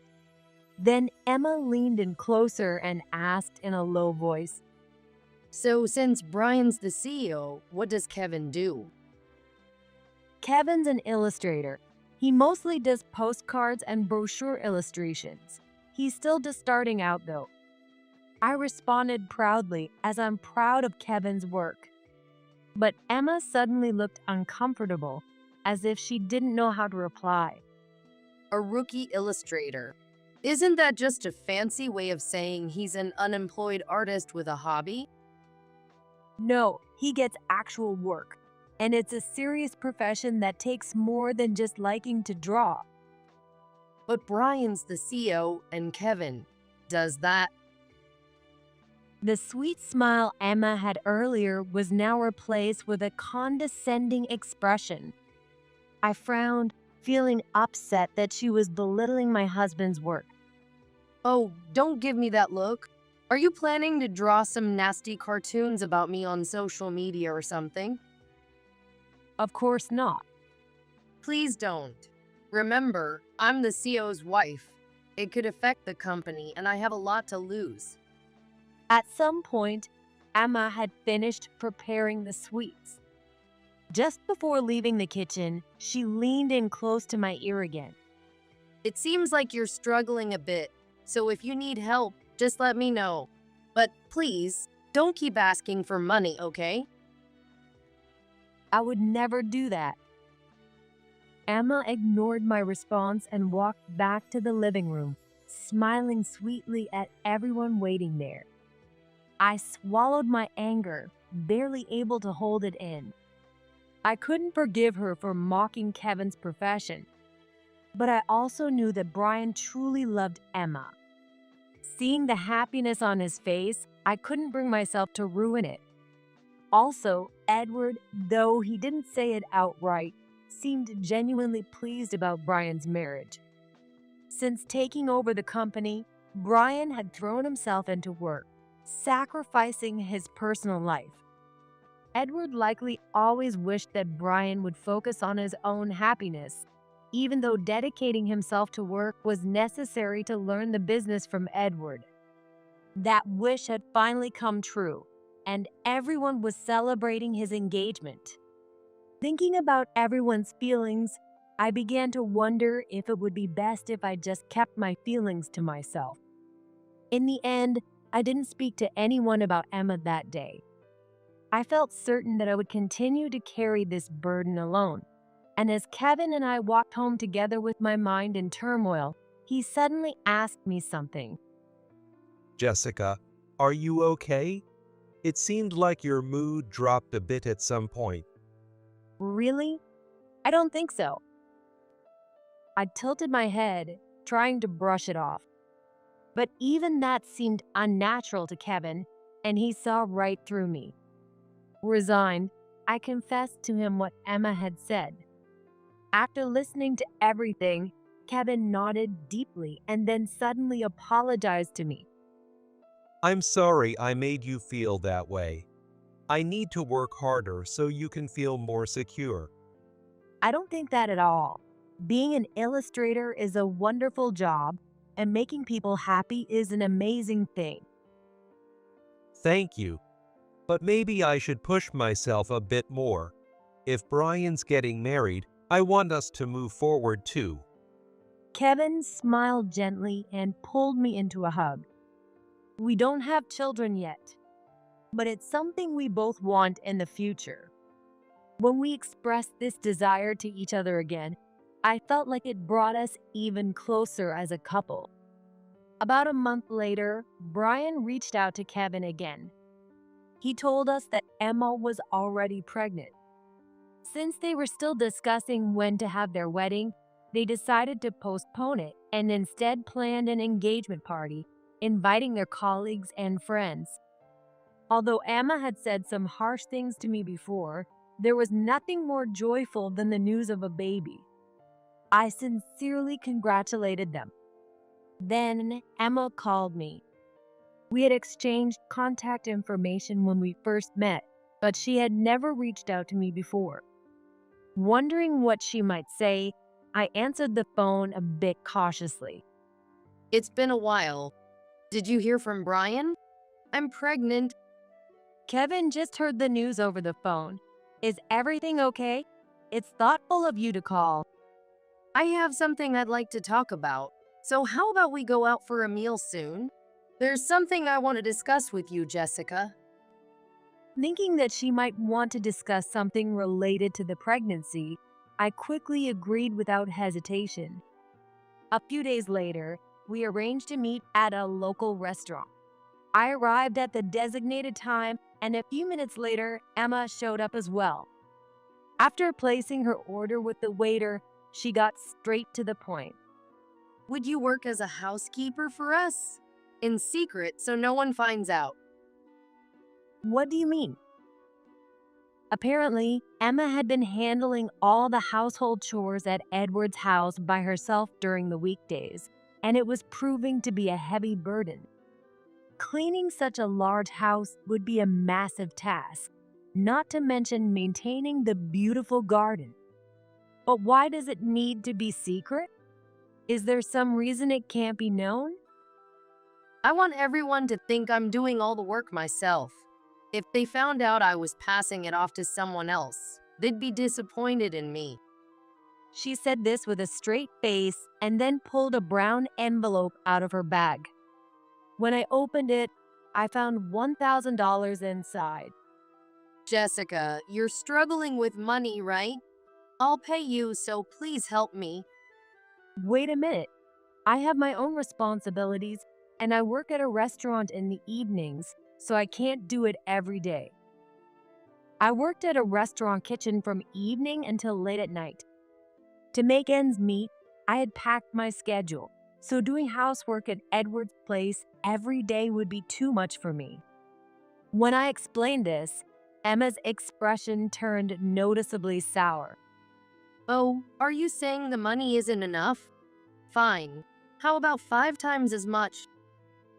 That's not the issue. I have my own job and can't take on more. Why don't you ask Brian to hire a real housekeeper? If I did that, I wouldn't get any credit for it. You need to think before you speak. With a big sigh, Emma tossed the brown envelope at me as if she were throwing it away. She looked at me with utter contempt, as if she were tossing scraps to a stray cat. You probably don't understand, but pregnancy is really hard. After I've offered you money and begged you like this, what kind of person would refuse? That's beside the point. We're trying hard too. If you won't help us now, maybe I'll make things difficult for you if you get pregnant someday. Though at your age, that might not even be possible. Her words were nearly a threat, and I couldn't stop the cold sweat from running down my back. After saying all she wanted to say, Emma stood up and left before the food she ordered even arrived. This cheap food doesn't suit my taste anyway. You can have it. See you tomorrow, and make sure no one sees you. I was terrified of what might happen if I ignored her demands, so I felt I had no choice but to do as she said. At Edward's house, he and Brian leave for work at 8 a.m. and return around 6 p.m. My main hours for doing the housework are between 10 a.m. and 3 p.m. During that time, I have to get all the cleaning, laundry, and cooking done. Repeating the chores I already do at my own home turned out to be more exhausting than I had imagined. Additionally, Emma goes out almost every day for leisure. Not even once does she offer to help with the housework. You're getting paid, so please work like a proper housekeeper. Do you understand that you're hired help? And when she returns, she's always empty-handed. She never even thinks of picking up ingredients for dinner. After 3 months of this exhausting routine, I had lost 10 pounds. Kevin was worried, but I didn't dare tell him the truth for fear of what Emma might do if she got angry. One day, as I was pushing through this grueling schedule, I got so tired that I decided to take a nap. However, when I woke up, it was already 4 p.m. I knew I had to leave quickly, or Emma would be furious. As I rushed out of the house, I unexpectedly ran into Brian at the front door. Wait, I thought you weren't supposed to be home until 6. I was able to come home early today. But Jessica, why are you here? Too exhausted to come up with an excuse, I blurted out the truth. I had worried that he might not believe me when I revealed Emma's true nature, but his response was surprising. I see. I'm sorry you've been through that. I really apologize. Brian sincerely apologized and handed me a pristine white envelope. Inside was an invitation to his engagement party. As an apology, please come with Kevin. I promise you'll get to see something interesting. Still unsure of the meaning behind Brian's smile, I left the house before Emma could catch me. A month later, having completed my time as the housekeeper at Edward's house, I finally attended the long-awaited engagement party. The grand event was held at an extravagant restaurant rented out for the occasion, and the sheer size of the party naturally made both Kevin and me stand up straighter. This is quite the party. As expected from Brian, the CEO, it's on another level. I'm shocked too. It's hard to believe we're actually related to all this. As we were taking in the scene, Brian, looking sharp in a stylish suit, noticed us and came over. Thanks for coming. I know you must be tired, Jessica, but I'm really glad you made it. No, this is my first time at such a party, and I'm really looking forward to it. Kevin, you too, make sure to stay until the end. I guarantee you'll have a great time. With that, he disappeared to greet more guests. He seemed busy with all the introductions. As we were about to head to our table and started walking through the venue, Emma approached us again. Her stunning appearance was even more dazzling thanks to her dress. So, you made it. What do you think of my dress? It was really expensive, but don't you think it suits me? It looks great on you.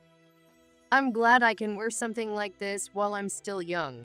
It would take a lot of courage to pull it off at your age, Jessica.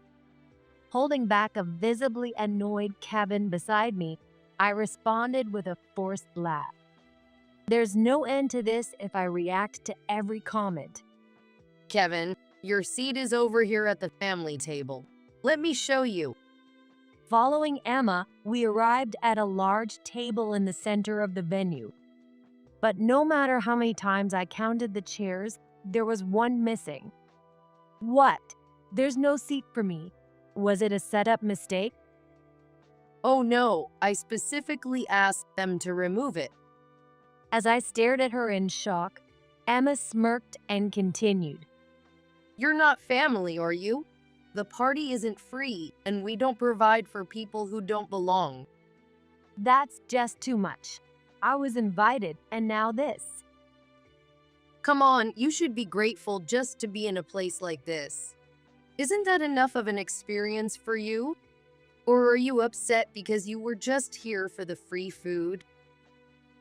With her pregnancy secured and the engagement party in full swing, Emma must have felt she no longer needed to hide her true colors. She began to openly belittle me, even with Kevin standing right there. I don't know what it's like for you two, always scraping by. But if you were that desperate to eat, I can pack up some leftovers for you to take home. At that point, we both hit our limit. I felt bad for Brian, but there was no way we could stay until the end. Let's go. Yeah. We turned on our heels and walked out of the venue. As we stepped outside and were about to hail a taxi, my phone rang. It was Brian. He must have seen us leaving. His panicked voice was loud enough for Kevin to hear. Please come back. I promise you won't regret it. The real event is about to start. Hearing the desperation in his voice, Kevin ran his hand through his hair in frustration. Jessica, what do you want to do? I'm upset, but Brian has been good to us. Maybe we can stick it out a little longer? This will be the last time we see Emma. When we returned to the venue, the guests were already seated, making it feel awkward to re-enter. Brian noticed us hesitating at the entrance and quickly grabbed a chair, motioning for us to join the table. I'm really sorry about earlier. Forgetting to save a seat for such an important family member. That makes me a terrible brother. His words lightened the mood in the room a bit. With his escort, I took the seat he had brought over. This is Jessica, my brother Kevin's wife. She's incredibly friendly and the life of the party. Kevin really has a good eye for people to marry someone like her. With that introduction, both Kevin and I blushed. Then Brian returned to the front of the room, took the microphone, and loudly announced the start of the party. And now, I'd like to begin the engagement termination party. Wait, did he just say termination? I had misheard.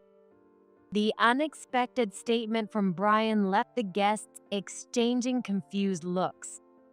Even Kevin seemed just as shocked as I was. Emma's face showed clear signs of panic. Brian, what are you joking about on such an important day? This is supposed to be about announcing our engagement. That's what you thought. But I planned this party to drag you down to rock bottom. Brian stated this clearly. At that moment, the lights dimmed and a video started playing. It was a secretly recorded video from inside his house. At first, it showed just the background, but then Emma appeared on screen. Finally, they're gone. Hurry up and get to work and make some money. She muttered to herself, and then I appeared in the video. Emma quickly changed her clothes and left the house, leaving me behind. Make sure you do the housework properly, like always. Yesterday, the bathroom floor was wet, you know? You're a housekeeper, so at least do your jobs right. The video ended just as I started cleaning. Brian, what is this? This is the real you, caught on the house security camera. I was shocked when I first saw it. The room was filled with murmurs, and Emma was the only one turning pale.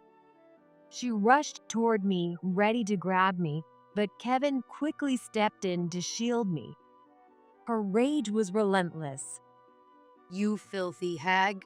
You told Brian everything, didn't you? After taking my money, how low can you get?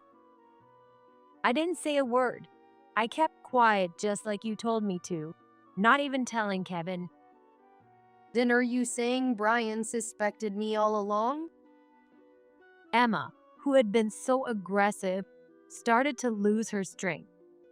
She turned weakly to Brian and clung to him, her voice trembling. You wouldn't doubt me, would you? This is all that hag's fault, isn't it? There's nothing to doubt. It's exactly as the video shows. Now, instead of admiration, Emma was met with cold stares from the guests who had just witnessed her disgrace. I wasn't like that every day. I was just feeling a bit unwell and irritable. When I felt better, I helped Jessica with the chores. Well then, why don't you make that mac and cheese we've had a couple of times recently?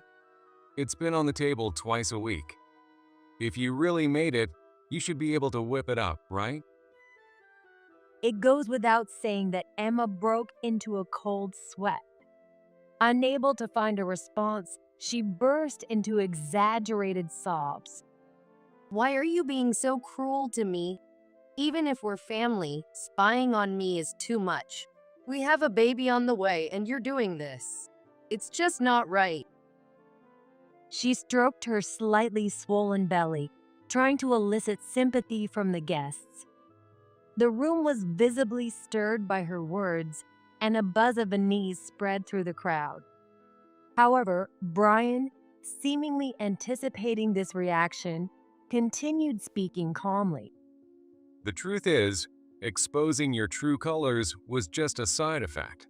I installed the security cameras for a different reason. What do you mean, a different reason? Recently, my house has been getting robbed, and it's been happening frequently. Emma's eyes widened in shock. I'd been at their house every day for the past few months, and I didn't recall ever encountering anyone suspicious. Besides, during the times I wasn't there, Emma or Brian were usually around, so it didn't make sense for someone to be freely roaming the house. I never saw a thief. I was there every day, so I'm sure of that. No, Jessica, you are meeting the thief every day. Brian slowly pointed at Emma. The thief is Emma. Don't be ridiculous. How dare you accuse a family member without any proof? This thief has been stealing small amounts of money and valuables from my dad and me. But strangely, none of your belongings ever went missing, even though you have plenty of noticeable, expensive items like jewelry and bags. Brian then replayed the earlier video, this time in slow motion. As Emma left the house, something shiny could be seen in her hand. When the image was enlarged, it became clear that it was a watch. That's the watch my dad has used for years. Lately, it's been sitting in a drawer. So why were you carrying it? I was planning to take it in for repairs. Then can you tell me the name of the watch repair shop? Emma was cornered, losing her words with each question. She had likely been overspending, unable to cover her lavish lifestyle with just her allowance. To make up for it, she had been gradually selling off Brian's and Edward's possessions for extra money. Without this video, she probably planned to frame me if the thefts were ever discovered. I couldn't help but feel grateful for the security cameras. If you didn't like it so much, you should have just given me more money. I'm pregnant and under a lot of stress. Don't compare me to you, who just escapes into your work. Finally, Emma's facade had completely fallen apart, and she turned her anger on Brian as well. She thrust her belly forward, trying to intimidate Brian. And besides, I didn't spend all the money on fun. I used more than half of it at the Department of Gynecology for our baby. It's my first pregnancy, and I was anxious, so I went for checkups frequently. I'm doing all of this because it's your child. Even as Emma panted with emotion, Brian remained completely unfazed. In fact, he looked almost pleased, as if he'd been waiting for her to say that. Then let's do a DNA test. If it proves the baby is mine, I'll apologize and give you money. I'll even let you have a credit card. That's not necessary. This child is yours. A test is just a waste of money. Is it really a waste? I don't think so. Brian walked past Emma and slowly approached me. Jessica, did Emma ever come home with anything when she returned? No, she was always empty-handed. I often wished she'd at least pick up something from the store. So Emma, after all the things you took from the house to make money, what did you spend it on? The focus shifted back to Emma once again. She was visibly shaken, as if she had a secret she couldn't possibly reveal. We've already looked into it. You spent the money on gambling and on a man you met there, right? At Brian's signal, the video changed. This time, it showed photos of Emma at a casino with another man and then the two of them holding hands as they entered a hotel. Unable to take it anymore, Emma screamed. Stop it already. It's not my fault I cheated. It's your fault for making me cheat. I'm so young and beautiful. It's only natural that other men wouldn't leave me alone. But that doesn't justify what you did. Because now you're going to lose everything. What? Lose everything? But I've admitted everything, and I've learned my lesson. You'll forgive me, right? Emma's mouth hung open in shock as she collapsed to her knees. Brian simply looked down at her with a smile. I'm divorcing you, of course.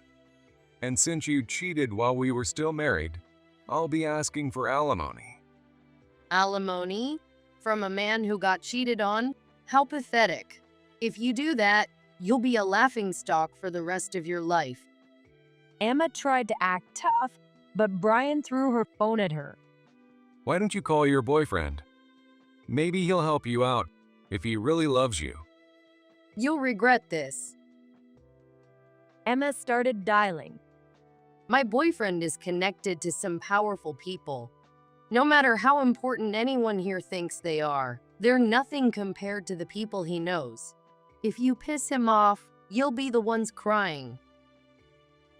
But after a few rings, the call was cut off without going to voicemail. No matter how many times she tried, the result was the same, and Emma became increasingly frantic. The truth is, I already contacted him for alimony. He paid $30,000 right away and said he never wanted to see you again. That's not true. He loves me. He'll come to my rescue. Actually, he's not some big shot. He's just a broke old man with no real jobs. Seems like you got played too. Emma, who had been cursing under her breath, was clearly in the same boat, having lied herself. In the end, it was just a case of two liars bringing each other down. Seeing her humiliated in front of so many people, I almost felt sorry for her. But then Emma met my eyes, clenched her teeth, and glared at me. Don't you dare pity me. No matter what happens to me, I'm still better than you and your lowly family. Don't you dare look down on me, you washed-up old hag who couldn't even land a decent man. What did you just say? You have no idea how hard Kevin works, so don't you dare talk about him like that. All the stress I'd been holding in exploded at that moment. I could tolerate her insults toward me, but I couldn't let her speak about Kevin that way, so I stood up. Kevin works tirelessly, sacrificing sleep to bring joy to others.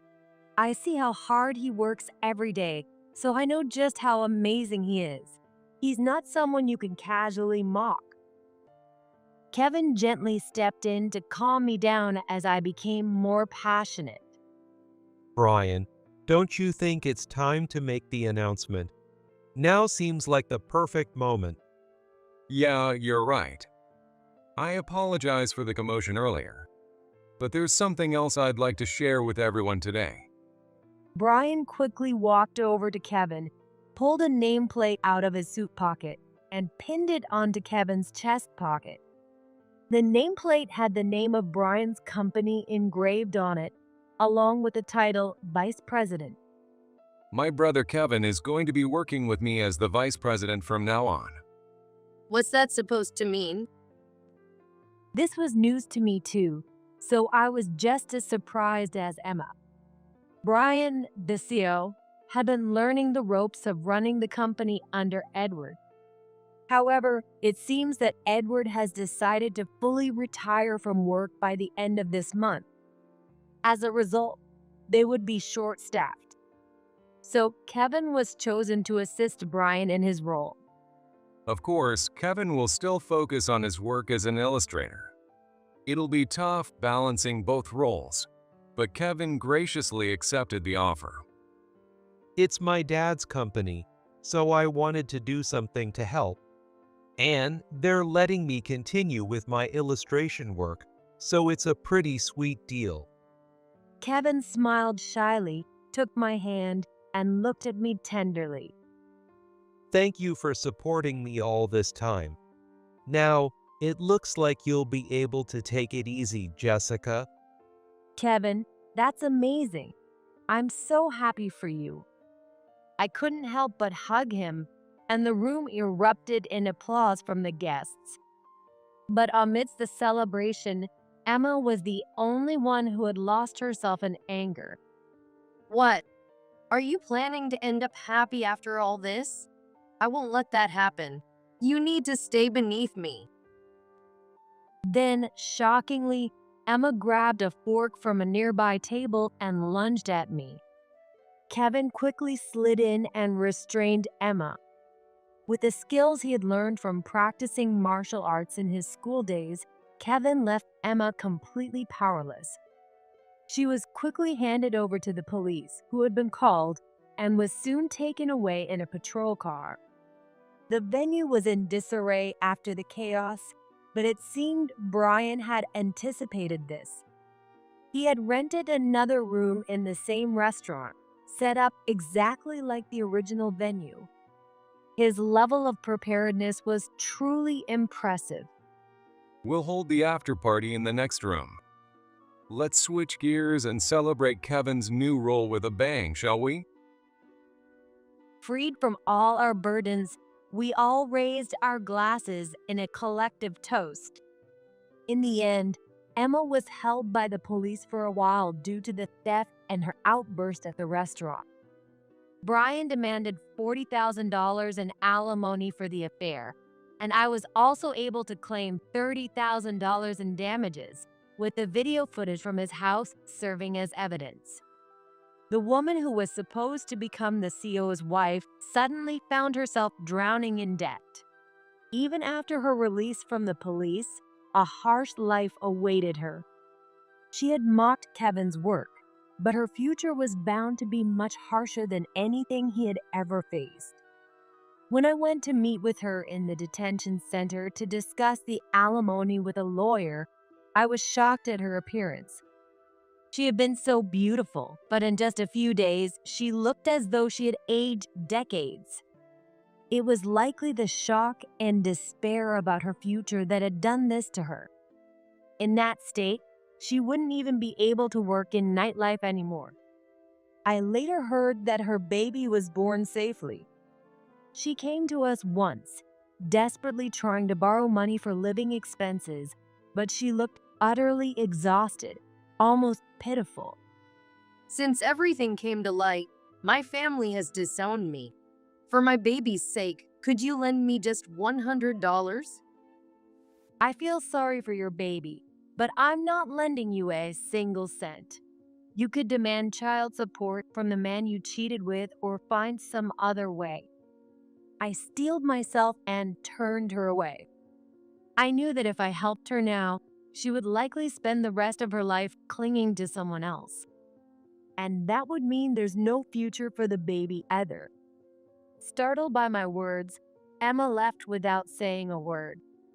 I later heard that she had a significant falling out with her lover, but eventually managed to secure child support from him.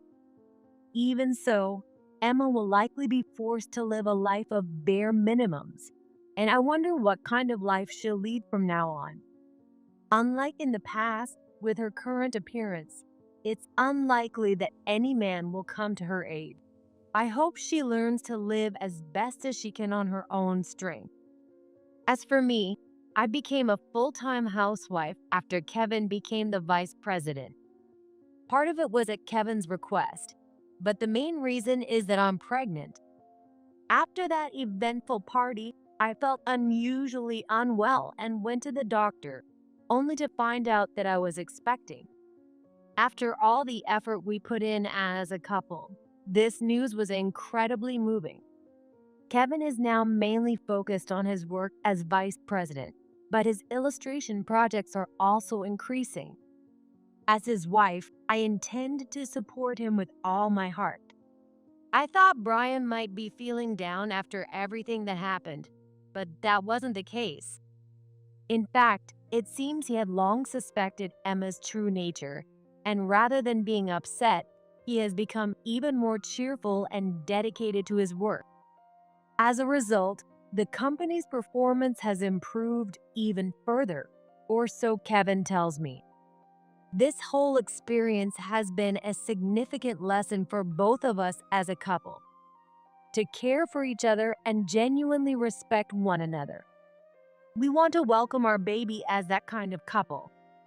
I can't wait to see my grandchild.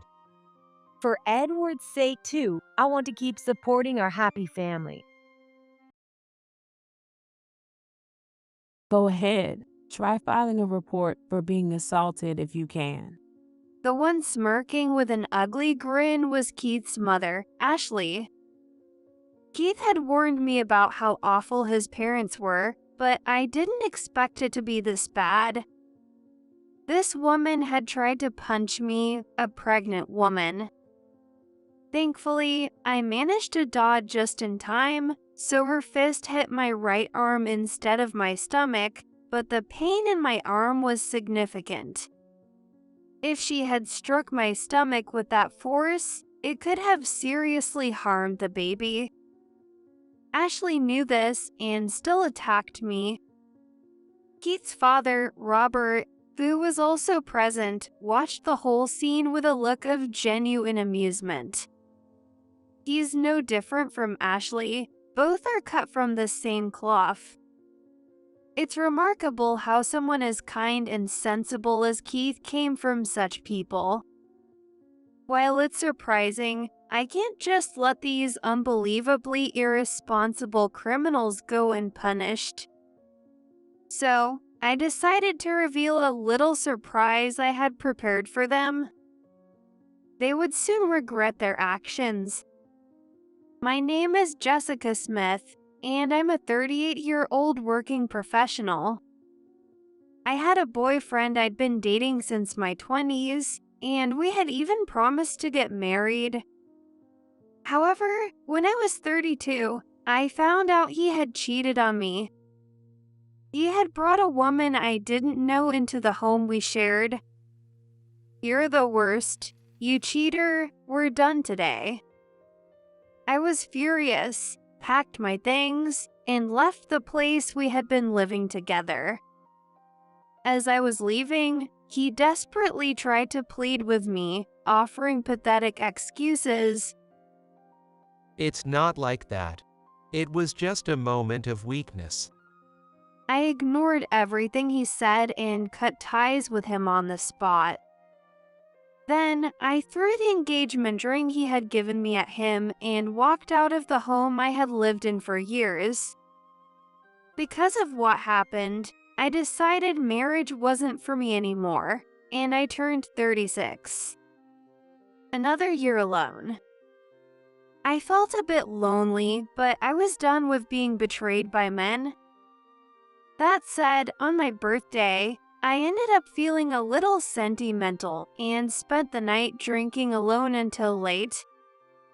The next day, regretting how much I had drunk, I got on the train. The crowded rush hour made me feel unwell. Oh no. Just as I thought that, my legs started to give out, and I felt like I was going to collapse. Are you okay? The person who helped me was Keith. Keith supported me and helped me off the train, taking care of me on a bench at the station. Are you feeling unwell? Or do you have any medical conditions? Should I call an ambulance? I'm fine. But your face looks really pale. You shouldn't push yourself. Seeing his genuine concern, I swallowed my pride and explained why I wasn't feeling well. I just drank too much last night, so really, I don't need an ambulance. Why did I have to admit my embarrassing state to a stranger? My face felt as hot as if I could boil water. I was sure it must have been red. Keith looked a bit surprised for a moment, then smiled gently. Then you'll be okay. That's good. He didn't laugh at me for getting sick from drinking. Instead, he looked relieved. His kind expression made my heart skip a beat. After that, I exchanged contact information with Keith, wanting to thank him for helping me, and that's how we started dating. He was the one who confessed his feelings first, saying he admired my responsible nature. Me, responsible, when I got sick from a hangover. When I brought up how we met, Keith laughed and responded, It's those little slips of yours that I find so charming. With that response, I felt I could trust him and agreed to start dating. Keith was the same age as me, 36 at the time we met. Since we were both at an age where it made sense, we began dating with marriage in mind. But then, one day, I found out I was pregnant. The moment I learned about the pregnancy, I felt both joy and anxiety. What will Keith think when he finds out I'm pregnant and we're not even married yet? We were already living together, so I waited for him to come home to share the news. Really? That's amazing. Thank you, Jessica. Keith's face turned red, and he seemed teary-eyed as he celebrated with joy. Seeing that, I realized I had no reason to worry, and I smiled too. It's a bit out of order, but, Jessica, will you marry me? Of course, let's be happy together as a family. I accepted Keith's proposal. However, when I mentioned the word family, Keith's expression darkened slightly. What's wrong? Sorry, Jessica. There's something I haven't told you about my parents. I tilted my head, listening to Keith's story. What he revealed was shocking. He had a sister named Emily, and I knew from our early dates that his father, Robert, was a city council member and his mother, Ashley, was a homemaker. However, he never shared any more details, and he had never spoken about any family memories. I had assumed they were just strict, but the image Keith painted of Robert was far from what you'd expect of a city council member. Dad was always obsessed with academics and forced Emily and me to study. If we didn't get good grades on tests, he'd often deny us dinner. In worse cases, he'd lock us out of the house in the freezing cold. And Ashley didn't try to help them. On the contrary, she sided with Robert. Dad would hit us because he wanted us to attend a school with a strong academic reputation. I can't understand it, but at least there was a reason behind it. But Mom would hit us just because she didn't like something. Ashley would lash out at Keith and Emily whenever she felt like it. Keith shared that when he was small and Ashley pushed him down, leaving him sitting on the ground, she just laughed at him instead of helping. Hearing this, I was left speechless. I couldn't stand my mother, so I left home early. Emily also moved out soon after, and now she lives with her kind husband and their 2 kids. Of course, when we get married, I'll make sure my parents don't interfere in our lives. But there's still a chance they might reach out unexpectedly. If that bothers you, it's okay to turn down my proposal. Keith looked at me with a determined expression. I responded by flicking his forehead. Ouch. You're so dumb, Keith. I'm marrying you, not your parents. Jessica. When I smiled, Keith looked like he was about to cry. I'm marrying you, no matter what anyone says. Thank you, Jessica. Keith hugged me tightly, and I patted his back. To be honest, part of me felt anxious hearing Keith's story. But I knew I didn't want to break up with him because of his parents. The following week, I met Emily for the first time. We chose our favorite coffee shop for the meeting. Emily arrived 10 minutes early. Nice to meet you. Thank you for supporting Keith. She greeted me energetically. Unlike Keith, who was more laid back, Emily was lively and full of energy. Nice to meet you, I'm Jessica. I'm happy to meet you, Emily. We're close in age, so feel free to speak casually. Thank you, Jessica. Emily and I instantly clicked from the moment we met. There were even times when Keith was left sitting alone, feeling a bit left out. Hey, I'm glad you 2 are getting along, but I feel a little left out. Can I join the conversation too? Keith's comment made Emily and me exchange glances and laugh. However, Emily's expression darkened when we started talking about the wedding. Well, I'm really happy that you're marrying Keith, but our parents are a bit of a problem. Did Keith tell you about them? Emily asked hesitantly. I nodded with a reassuring smile. Yes, I've heard, but I still want to marry Keith. Thank you, Jessica. Seeing Emily's eyes fill with tears made Keith tear up a bit too. I had thought they were different from each other, but I realized they shared the same sensitivity. After successfully meeting with Emily, the only thing left was to introduce Keith to my parents. Keith suggested that we only inform his parents about the marriage rather than meeting them in person. I didn't mind meeting them directly, but Keith was worried about me being pregnant and proposed this approach. I thought he was being a bit too cautious, but if that's what he wanted, I had no reason to oppose it. Keith, another call? Who is it? However, a week after meeting Emily for the first time, it was a Saturday, so I was relaxing at home with Keith, but his phone kept ringing nonstop.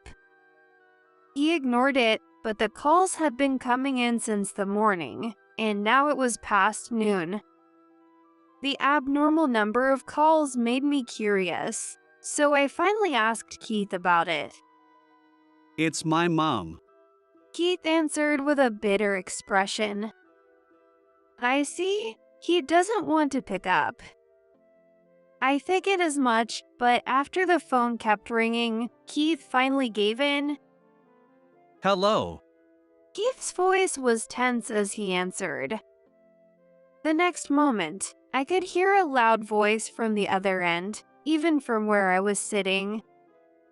So you're getting married without telling us? How could you not inform your parents? What are you thinking?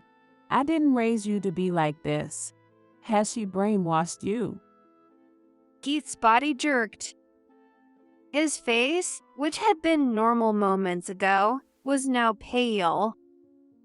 His fingers were trembling. Seeing his reaction, I was more shocked by his state than by the loud voice on the phone. Next week, we're meeting her family. You'll make all the arrangements, and don't you dare choose a cheap restaurant or you'll regret it. That's Are you ignoring your mother? At his mom shouting, Keith froze, his face still pale. He had been mistreated by Ashley since he was a child. Maybe he was recalling those traumatic memories. Keith, it's okay. Let's meet them. what? But It's fine. I have a plan. I smiled to reassure him and gently held his hand. His hand was cold, drained of color, but as I held it, warmth gradually returned to his fingertips. okay, Though his face remained pale, he nodded, looking into my eyes. And so, I found myself unexpectedly preparing to meet Keith's parents. On the day of the meeting, we chose an upscale restaurant that we had selected. I made a reservation at a place where his parents wouldn't have any reason to complain.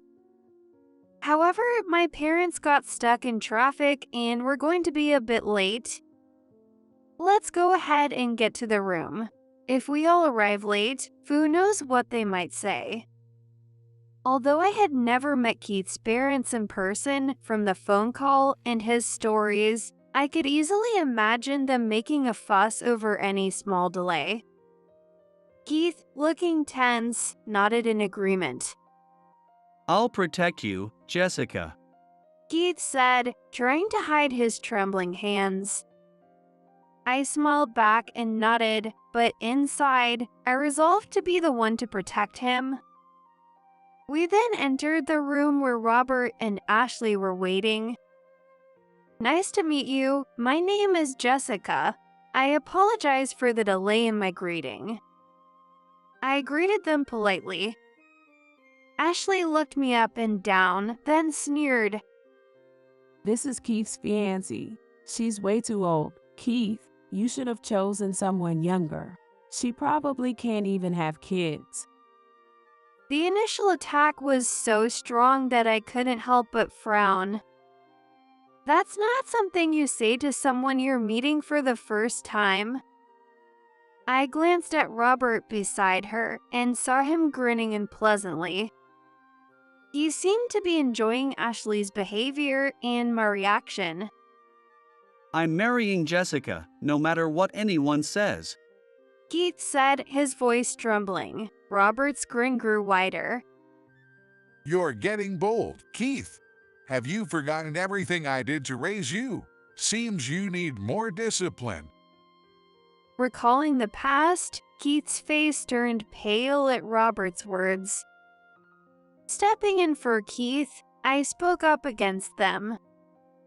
You mentioned earlier that I probably can't have children, but I'm actually pregnant. And there's no rule that says we need parental approval to get married.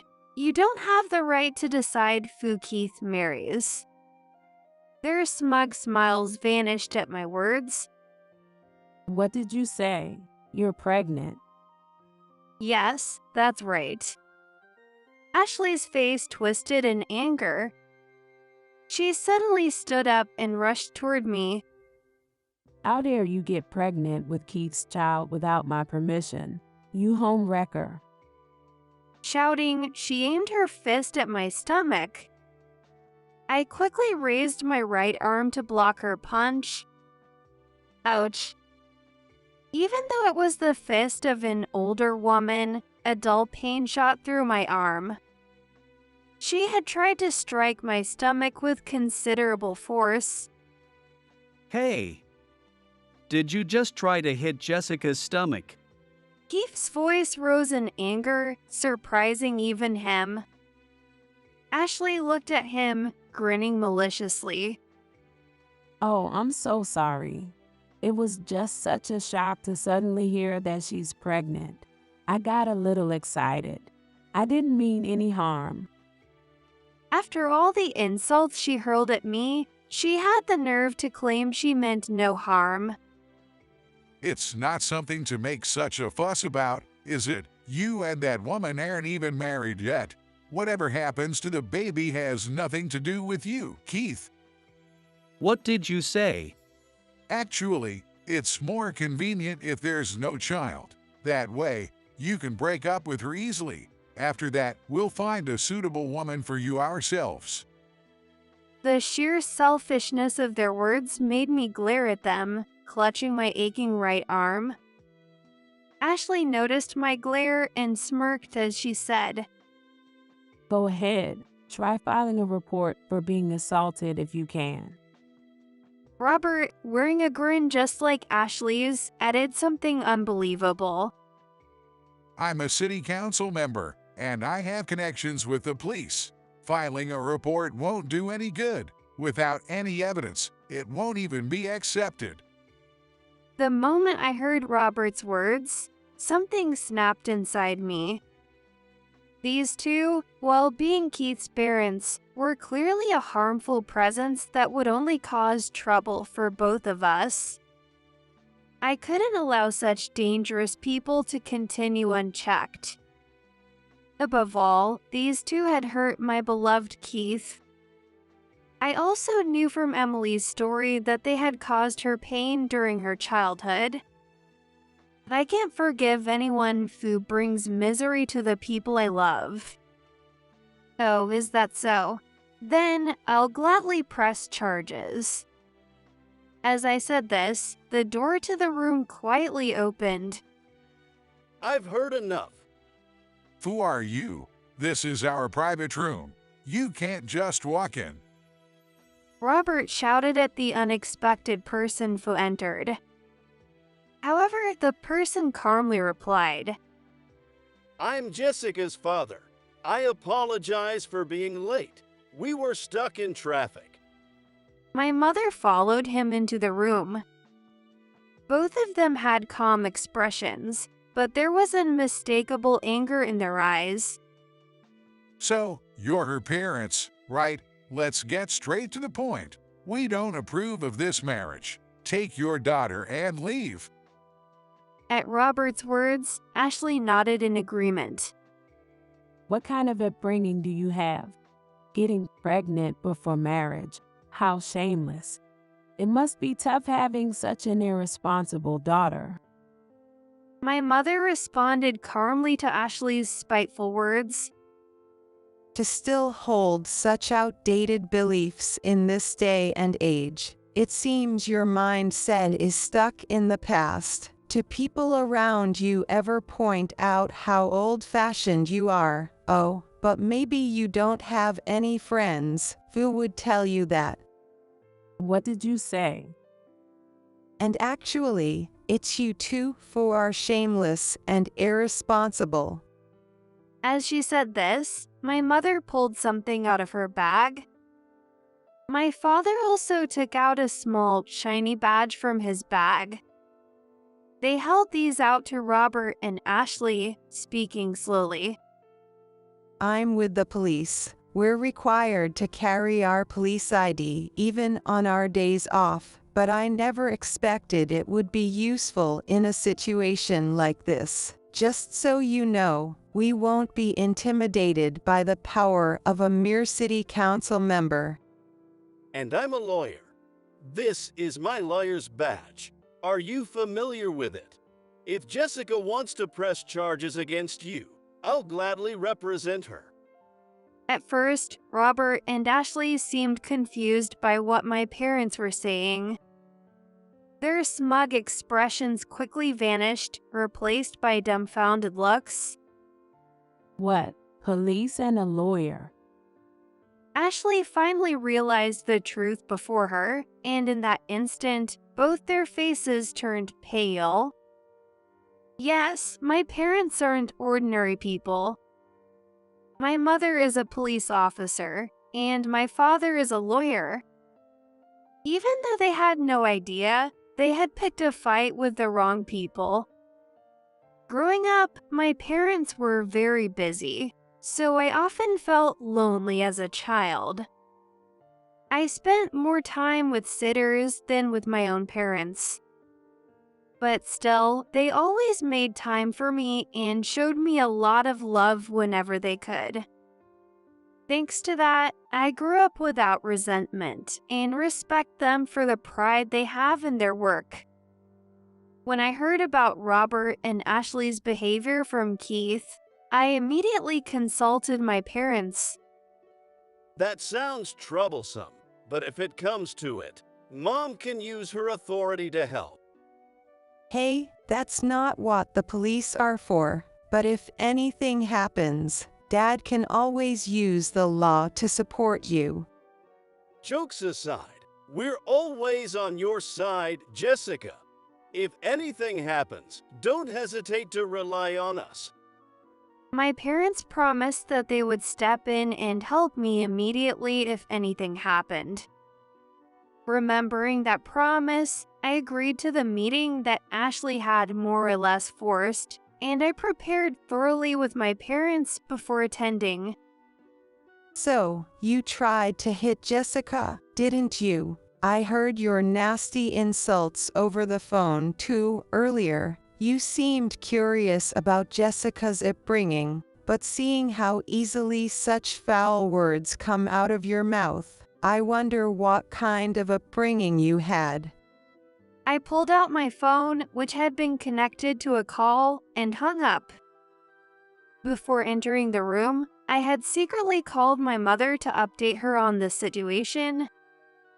When I heard you tried to hit Jessica, I nearly lost control of the car. How dare you lay a hand on our daughter? We won't forgive you. My father, his face showing an anger I'd never seen before, directed his fury at them. Robert and Ashley, who were initially intimidated by my parents' professions, didn't seem like the type to back down easily. So what? You were only listening.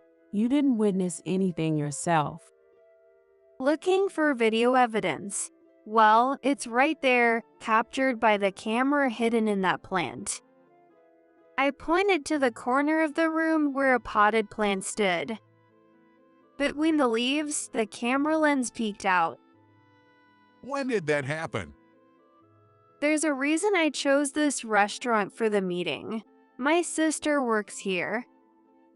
My sister has been working at this restaurant for years and is well trusted by the owner.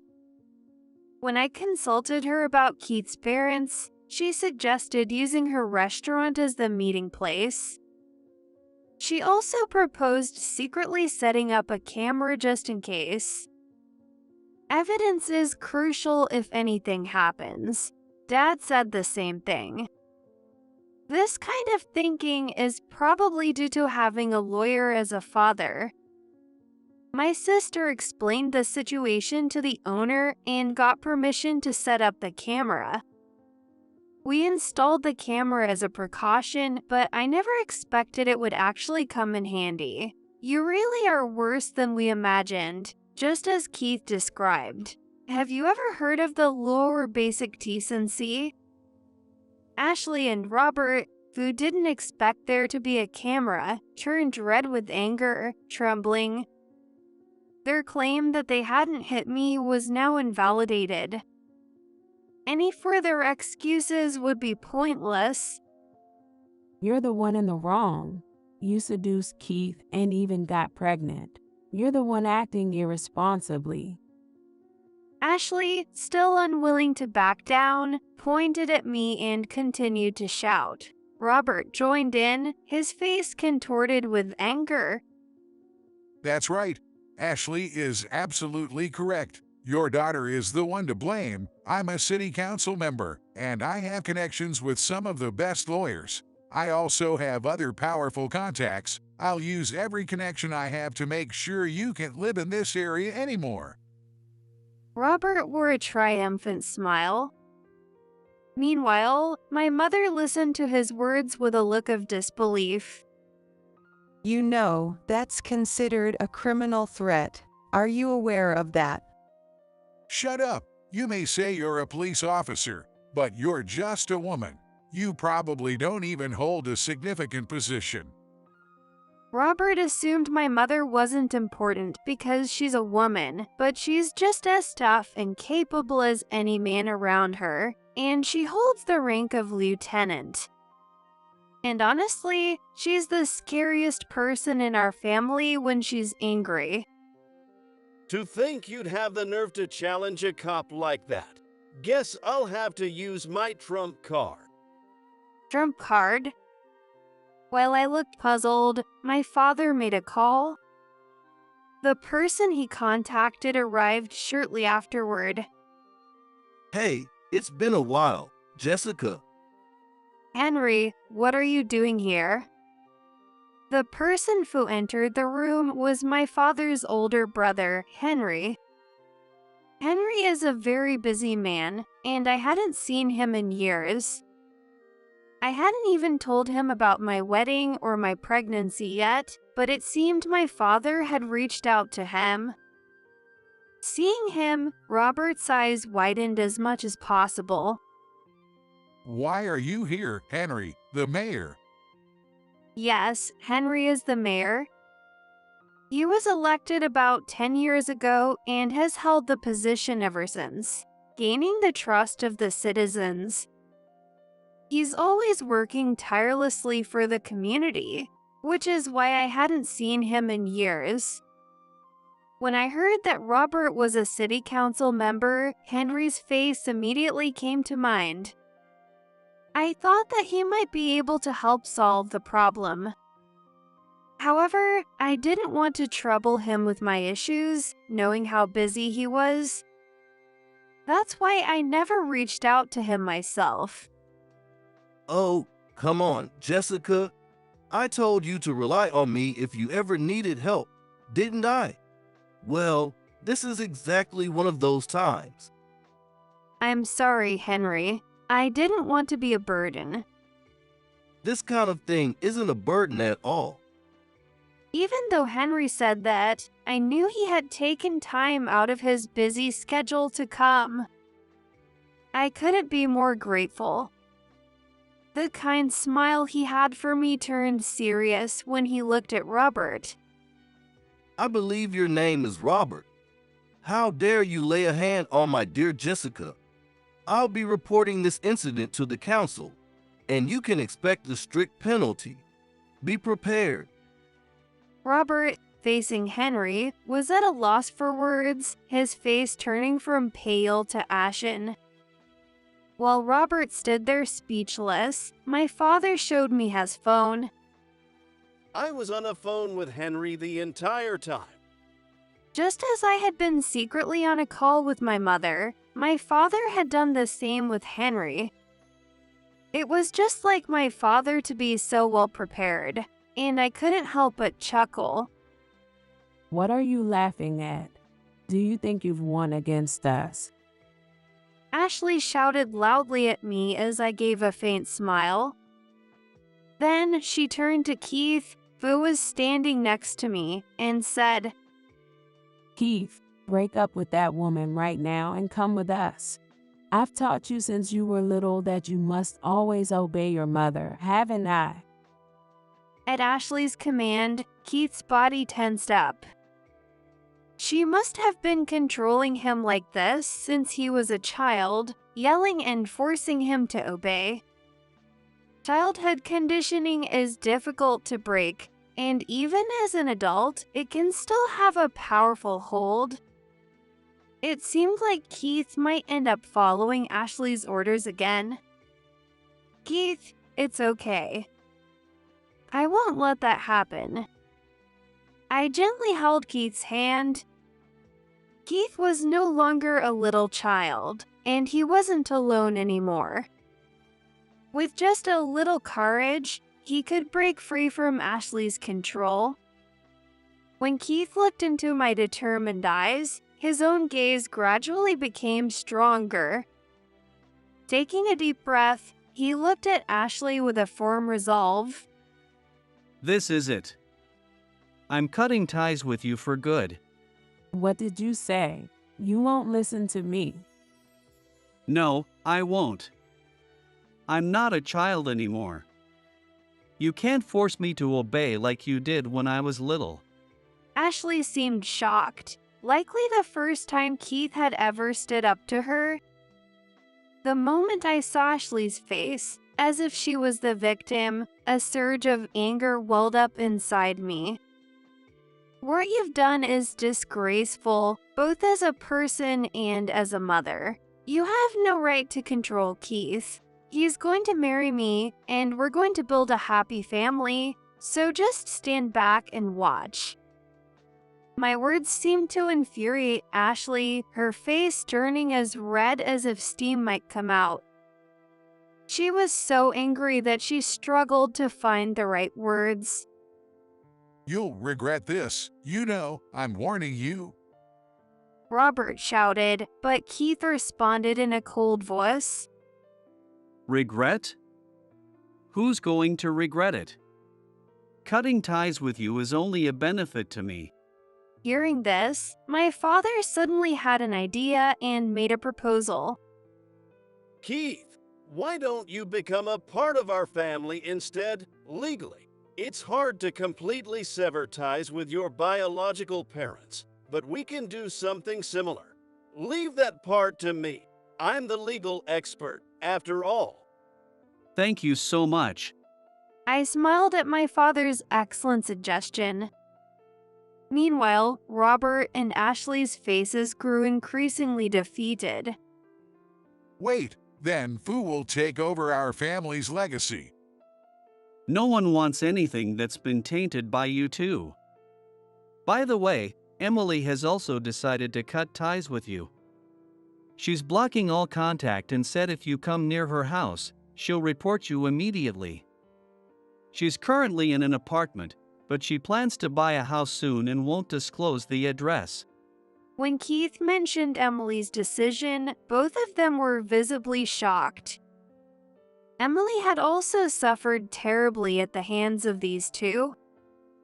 Now, the consequences of their actions were finally catching up with them. What? Then Fu will take care of us in our old age. Even at this point, all Ashley could think about was herself. I delivered the final blow. No one is going to take care of you. You'll spend your old age alone, abandoned by both your son and daughter. That's the punishment you deserve. Accept it. As the harsh reality hit them, Robert and Ashley's faces were filled with despair. They both slumped down, completely silent. Afterward, we left the restaurant, leaving them slumped over in defeat. As a final act of mercy, we covered their portion of the bill. Henry immediately reported the incident to the city council. Although Robert had acted proud of being a city council member, he hadn't accomplished much, and once the story spread, he was quickly ostracized. Not long after, Robert was expelled from his position and fell from grace. He lost his job and is now living a reclusive life at home. Ashley, completely abandoned by her own children, became severely haggard from the shock. But no one worried about Ashley. She was never well liked in the neighborhood, and now people only whispered about her from a distance. Moreover, with Robert losing his job, they lost their income, and their financial situation gradually deteriorated. The once impressive house they lived in slowly fell into disrepair.